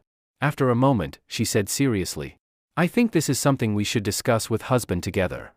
Lu Yunyan thought for a moment and nodded. That works. We can talk to him tomorrow. Li Yuqing couldn't help but smile, covering her mouth. No need to wait until tomorrow, we can do it now. Husband, how long do you plan to keep hiding? The wardrobe door creaked open, and Qingxiu stepped out. Lu Yunyan was dumbfounded. Good heavens, there was someone in the wardrobe? When she saw Qingxiu come out of the wardrobe, Lu Yunyan was stunned for a moment, then silently looked at Li Yuqing's long legs wrapped in black silk straps, and suddenly understood everything. No wonder senior sister would wear suspenders even when sleeping alone, so there was a purpose to wearing them. Lu Yunyan felt a bit ashamed and indignant. Senior sister, how could you trick me like this? Li Yuqing giggled. How did I trick you? You didn't ask whether there was someone else in the room. Besides, husband isn't an outsider, and it's not like the bed can't fit another person. We can just squeeze a bit. Senior sister, you're too bad. Lu Yunyan pounced on her, and the two began wrestling. Of course, it wasn't a real fight, just playing around. Ah. Senior sister, let go. Lu Yunyan grabbed Li Yuqing's hands from her chest and, angry and embarrassed, said, If you don't let go, I'll use my ultimate move. Go ahead, use it if you can. Lu Yunyan imitated Li Yuqing's move and attacked her chest. Li Yuqing did not resist, letting her junior sister's heart-grabbing hand hit her. She even narrowed her eyes, lightly bit her lip, her cheeks flushed, and said teasingly, Junior sister, be gentle. Qingxiu walked over, lay down, and with his arm as a pillow, smiled. Weren't you going to talk about Xiaoro and Sienna? How did you two end up fighting instead? Li Yuqing held Lu Yunyan's hands, making gentle circles, and said with narrowed eyes. Husband doesn't understand, fighting like this is affection, scolding is love. This is how we played when we were young. Oh. Qingxiu drew out the sound, then moved closer and said. Then I'll get closer to you too. With Qingxiu joining in, even though it was 1 against 2, neither Li Yuqing nor Lu Yunyan could win, and their clothes ended up gone. The saying, fighting is affection, scolding is love, was not false at all. As they played, they grew much closer, and since they were already so close, the three simply became sworn siblings, with Li Yuqing and Lu Yunyan kneeling in front and Qingxiu sometimes behind Lu Yunyan, sometimes behind Li Yuqing. This went on for half the night. By the time it was late, Qingxiu had an arm around each of them, and Li Yuqing and Lu Yunyan were yawning repeatedly, with a look of exhaustion on their faces, but also deep satisfaction. Lu Yunyan asked softly, "Husband, you've been hiding in the wardrobe, so you must have heard my talk with senior sister. About Xiaoro and Xian'er's future, do you have anything to say?" Li Yuqing rolled her eyes slightly, then raised her gaze to Qingxiu and blinked. Of course, Qingxiu understood what she meant. Before she returned to the Miao village, she had already given Xiao Shuixian a hint, but that foolish disciple hadn't seized the opportunity. Qingxiu said thoughtfully, "I think their future path should be their own choice. If they don't want to marry, I can't force them into a marriage. We should hear their opinions too." Lu Yunyan nodded. Qingxiu continued, "How about this, after these few busy days, bring them here, and we can all sit down and talk about it together. What do you think?" Lu Yunyan smiled. "That's fine too." Li Yuqing smiled charmingly. "We'll do as husband says." Rip. Qingxiu drew in a sharp breath and looked down to see Li Yuqing starting her handiwork. Lu Yunyan, seeing this, quickly moved aside and shook her head. No, senior sister. If you want to fool around, do it yourself. I'm tired and need to rest." Saying this, she wrapped herself tightly in a quilt so not even a gap was left. Li Yuqing rolled her eyes, leaned down, and said indistinctly, "If you don't want it, fine, more for me." After a long time, Lu Yunyan still couldn't sleep. She poked her head out, a bit flustered and annoyed, and said, "Senior sister, if you keep this up, you'll burst." "No, I can't just watch you burst." So Lu Yunyan began competing with Li Yuqing for food. The next morning, Qingxiu went out alone, while Li Yuqing and Lu Yunyan were still sound asleep. Today's celebration banquet could not be missed. By mid-morning, he arrived at the Taiji Palace. The palace had been prepared all night since the previous evening. Now, more than 2,000 small tables were set inside, though tables were actually just small table boards without legs. Even the food was pre-made, prepared in advance and delivered one portion to each person. The celebration banquet lasted until evening before dispersing. Smelling of alcohol, Qingxiu returned home and did not visit any concubines that night, sleeping straight through to mid-morning the next day. He had the servants prepare some finely packaged tea and wine, loaded them into the carriage, and went to the Chang residence. After the Chang family servants reported his arrival, Cheng Yaojin came out with his 3 sons to greet him. "Haha, worthy nephew, I've been waiting for you to come." Cheng Yaojin laughed heartily, patting Qingxiu on the shoulder and leading him into the residence. Behind him, Wei Laojiu and several Qing residence servants carried in 2 large chests. In the courtyard of the Chang residence stood a middle-aged couple and an elder in a gray scholar's robe. The couple appeared to be about 50 years old, and the elder looked to be in his 70s. "Father-in-law." Cheng Yaojin smiled and bowed to the elder. "Father-in-law, this is the Duke of Zhen the nation." The middle-aged couple looked at Qingxiu curiously, while the elder smiled and nodded. "Not bad. Just as Jijia said, dignified and impressive, truly a rare young man." Since he was Chang Yaojin's father-in-law, his status was certainly not low, and given his age, it was worth Qingxiu showing proper respect as a junior. Qingxiu bowed and said, "I, Qingxiu, greet you, elder." "Haha, good. Elder Cui kindly stepped forward to help Qingxiu up, smiling. "Before coming to Chang'an, I was still uneasy, afraid that Cheng Jijia had misjudged you, that you wouldn't be as in the letters. Now that I see you, it's true, you and my little Yuan Yan are a perfect match." Qingxiu smiled. "With such praise, elder, I feel honored. For your words alone, I should toast you 3 cups of wine." Cheng Yaojin smiled and said, "These are Yuan Yan's father and mother." Qingxiu bowed to them. "Greetings, Uncle Cui and Aunt Cui." "Oh, there's no need for such formality." The middle-aged woman warmly took Qingxiu's hand, smiling broadly. "From now on, we're one family. Our Cui clan of Qinghe has no excessive rules. As long as you two respect and love each other, that's enough." Cui Pingting, however, was calmer. He nodded to Qingxiu and said, "My daughter has had a hard fate. A few years ago, she married a scholar from a family of letters, but he died suddenly from illness and excessive drinking, leaving Yuan Yan a widow. Your name I have long heard. Today, seeing you, you are indeed a young talent. To be a duke so young and famed in court, for Yuan Yan to marry such a man is truly the end of her hardships." Look at that, as expected from a member of a great scholarly family, his words were so pleasant. Who would dislike having more wives? Qingxiu was no exception. After all, ever since he crossed over into the Tang dynasty, he had only a few goals: to secure a position that no one could offend, earn more silver, and marry more wives to have many children. The Cui clan of Qinghe held the reputation of being the first household among the 5 surnames, far above the Taiyuan Wang clan or the Xingyangzheng clan. Its position in the literary world was extremely high. Later, the famous Cui Hao and Cui Shizi both came from the Cui clan of Qinghe. Qingxiu cupped his hands to the Cui elders and said, "I heard from Uncle Cheng that the Cui clan dislikes extravagance, so I have not brought precious gifts today. I hope the elders can forgive me." Elder Cui smiled. "You have a kind heart. Gifts are not valued by their amount, but by the thought behind them." Chang Yaojin instructed Cheng Chumo to send the gift chests to the rear courtyard, then invited everyone into the hall for tea. Under the flowering trees in the rear courtyard, a cool and aloof woman reading looked over with curiosity when she saw Cheng Chumo and others bringing the chests in, and walked over to ask, "Cheng Chumo, do you have guests at home?" Cheng Chumo respectfully said, "Aunt Qingyu, yes, there are guests at the residence. Have you seen my cousin?" Song Qingyu, addressed as aunt, pointed to a room and said, "She's inside. May I ask, which duke is visiting? A friend of your father's or?" "Oh, no one else," Cheng Chumo said with a grin. "It's just my cousin's future husband paying a visit. Aunt, you don't know, Brother Qing is an extraordinary man. Do you want me to take you to meet him?" Song Qingyu froze for a moment, her expression turning slightly absent-minded, and her pretty face began to flush. Cheng Chumo asked in confusion, "Aunt, what's wrong? HM? Oh, nothing." Song Qingyu shook her head. "No need for introductions.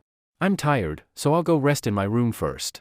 Cheng Chumo didn't think much of it and knocked on Cui Yuanyan's door, telling her that Qingxiu had come to visit. Cui Yuanyan looked shy and a bit embarrassed. "Cousin, I won't go for now. You go and listen to their conversation, see what my parents and grandfather think, and come back to tell me quickly." "Haha, all right then." Cheng Chumo laughed and went back to the front courtyard. As soon as he arrived, he heard Elder Cui speaking in the hall. "If Yuan Yan hadn't been widowed early, even if it were remarriage, our Cui family would never allow her to enter another household as a concubine. But since Cheng Jijie has already vouched for you, and you don't seem the type to be deceitful or slippery, it's not impossible for the Cui family to set the precedent of marrying a legitimate daughter as a concubine. The ancestral rules of the Cui family will be broken in my generation, but that's fine. Don't look at me as being old, I am not unreasonable. As long as you young people agree, I have no objections. But one thing, you must treat my granddaughter well. If I find out you've bullied her, I will use the full strength of the Cui family to settle accounts with you." Qingxiu smiled. "Elder, though I have several wives and concubines at home, they do not fight for favor or scheme against each other. If Yuan Yan marries into the Qing household, I can at least guarantee she will not be bullied." Cheng Yaojin said unhappily from the side. "I say, old father-in-law, this was a joyous matter, but you've made it sound like Qing here is some wife-beating villain. Shouldn't we quickly settle the marriage instead?" Elder Cui glared, raising his hand and blowing his beard. "You brat, do you want a beating?" Cheng Yaojin shrank his neck and fell silent. Elder Cui snorted, sat back down, and tapped the table unhappily. "Aren't we already talking about this matter?" Cui Pingting suggested. "Father, it's rare for Yuan Yan to meet someone she likes. Our family isn't overly bound by formalities. We don't need pomp and splendor, only that the couple live in harmony. Why not keep things simple? You pick a date, have Yuan Yan's aunt and younger aunt escort her, and the matter will be settled." Elder Cui nodded. "Let's do as you say. I think the 18th day of the 8th month is a good day. Autumn comes, flowers bloom, an auspicious day for marriage. Young Qing, what do you think?" Qingxiu cupped his hands. "Since Elder Cui has decided, I will follow your arrangement." The Cui family's decision also gave them a way to save face. After all, as part of the 5 surnames and 7 clans, the Cui clan of Qinghe was a prestigious family. For a legitimate daughter of such a family to marry as a concubine was inherently a loss of honor, so it was best to keep things low-key. Qingxiu also thought it was a good thing, keeping it simple saved him the trouble of planning. When the time came, he would just send a carriage to bring her over, close the door at night, blow out the lamp, take up arms, and everything would proceed naturally. Another option for his nighttime visits. Thinking of Cui Yuanyan's graceful literary temperament and beautiful figure, his heart felt warm. Elder Cui stroked his beard and smiled. "Since none of us have objections, we should also hear Yuanyan's opinion, shouldn't we? Chumo, go call your cousin here." Since they've already met a few times in private, there's no need to avoid these marriage formalities. All right. Chumo returned to the rear courtyard. But when he knocked on Cui Yuanyan's door, he put on a grave look, which startled her. Seeing his expression, Cui Yuanyan's heart skipped a beat. She took a deep breath before asking, "Cousin, what did my parents and grandfather say?" Chumo shook his head with a pained look. "Ah, cousin, this marriage is. It's all right." Cui Yuanyan's eyes reddened, but she forced a smile and shook her head. "If the marriage is cancelled, so be it. Although I like the Duke of Zhen, marriage has always been decided by parents and matchmakers. If my parents don't agree, I won't force it." "That's right." A voice came from nearby. Song Qingyu came out of a room to comfort her. "Yuan Yan, there are many young talents in the world. Since your sister and brother-in-law don't agree to this marriage, don't take it to heart. At worst, your little aunt will find you a man in Luoyang 100 times better than him." Cui Yuanyan gave a bitter smile. "Aunt, I think you should worry about yourself first. You're 7 years older than me and still unmarried. Compared to me marrying, I'd rather see you start a family sooner." Song Qingyu curled her lip disdainfully. "There are very few men in the world worth my attention. Why must I marry like an ordinary woman? For me, if I don't meet a man who stirs my heart and soul, I would rather be alone for life." Chang Chumo opened his mouth, then said awkwardly, Cousin, aunt, I haven't finished speaking yet. Who said the marriage was cancelled?" Cui Yuanyan froze. "Didn't you just sigh and say the marriage was cancelled?" Chumo quickly shook his head. "I never said cancelled. I said the marriage is settled. I just hadn't finished speaking, and you misunderstood me." Facing two pairs of eyes full of killing intent, Chumo felt a sudden tightness in his backside. Did you enjoy the story, guys? I hope you did. Support this video with a like and a comment. I'd really appreciate it. Thanks for watching and see you next time.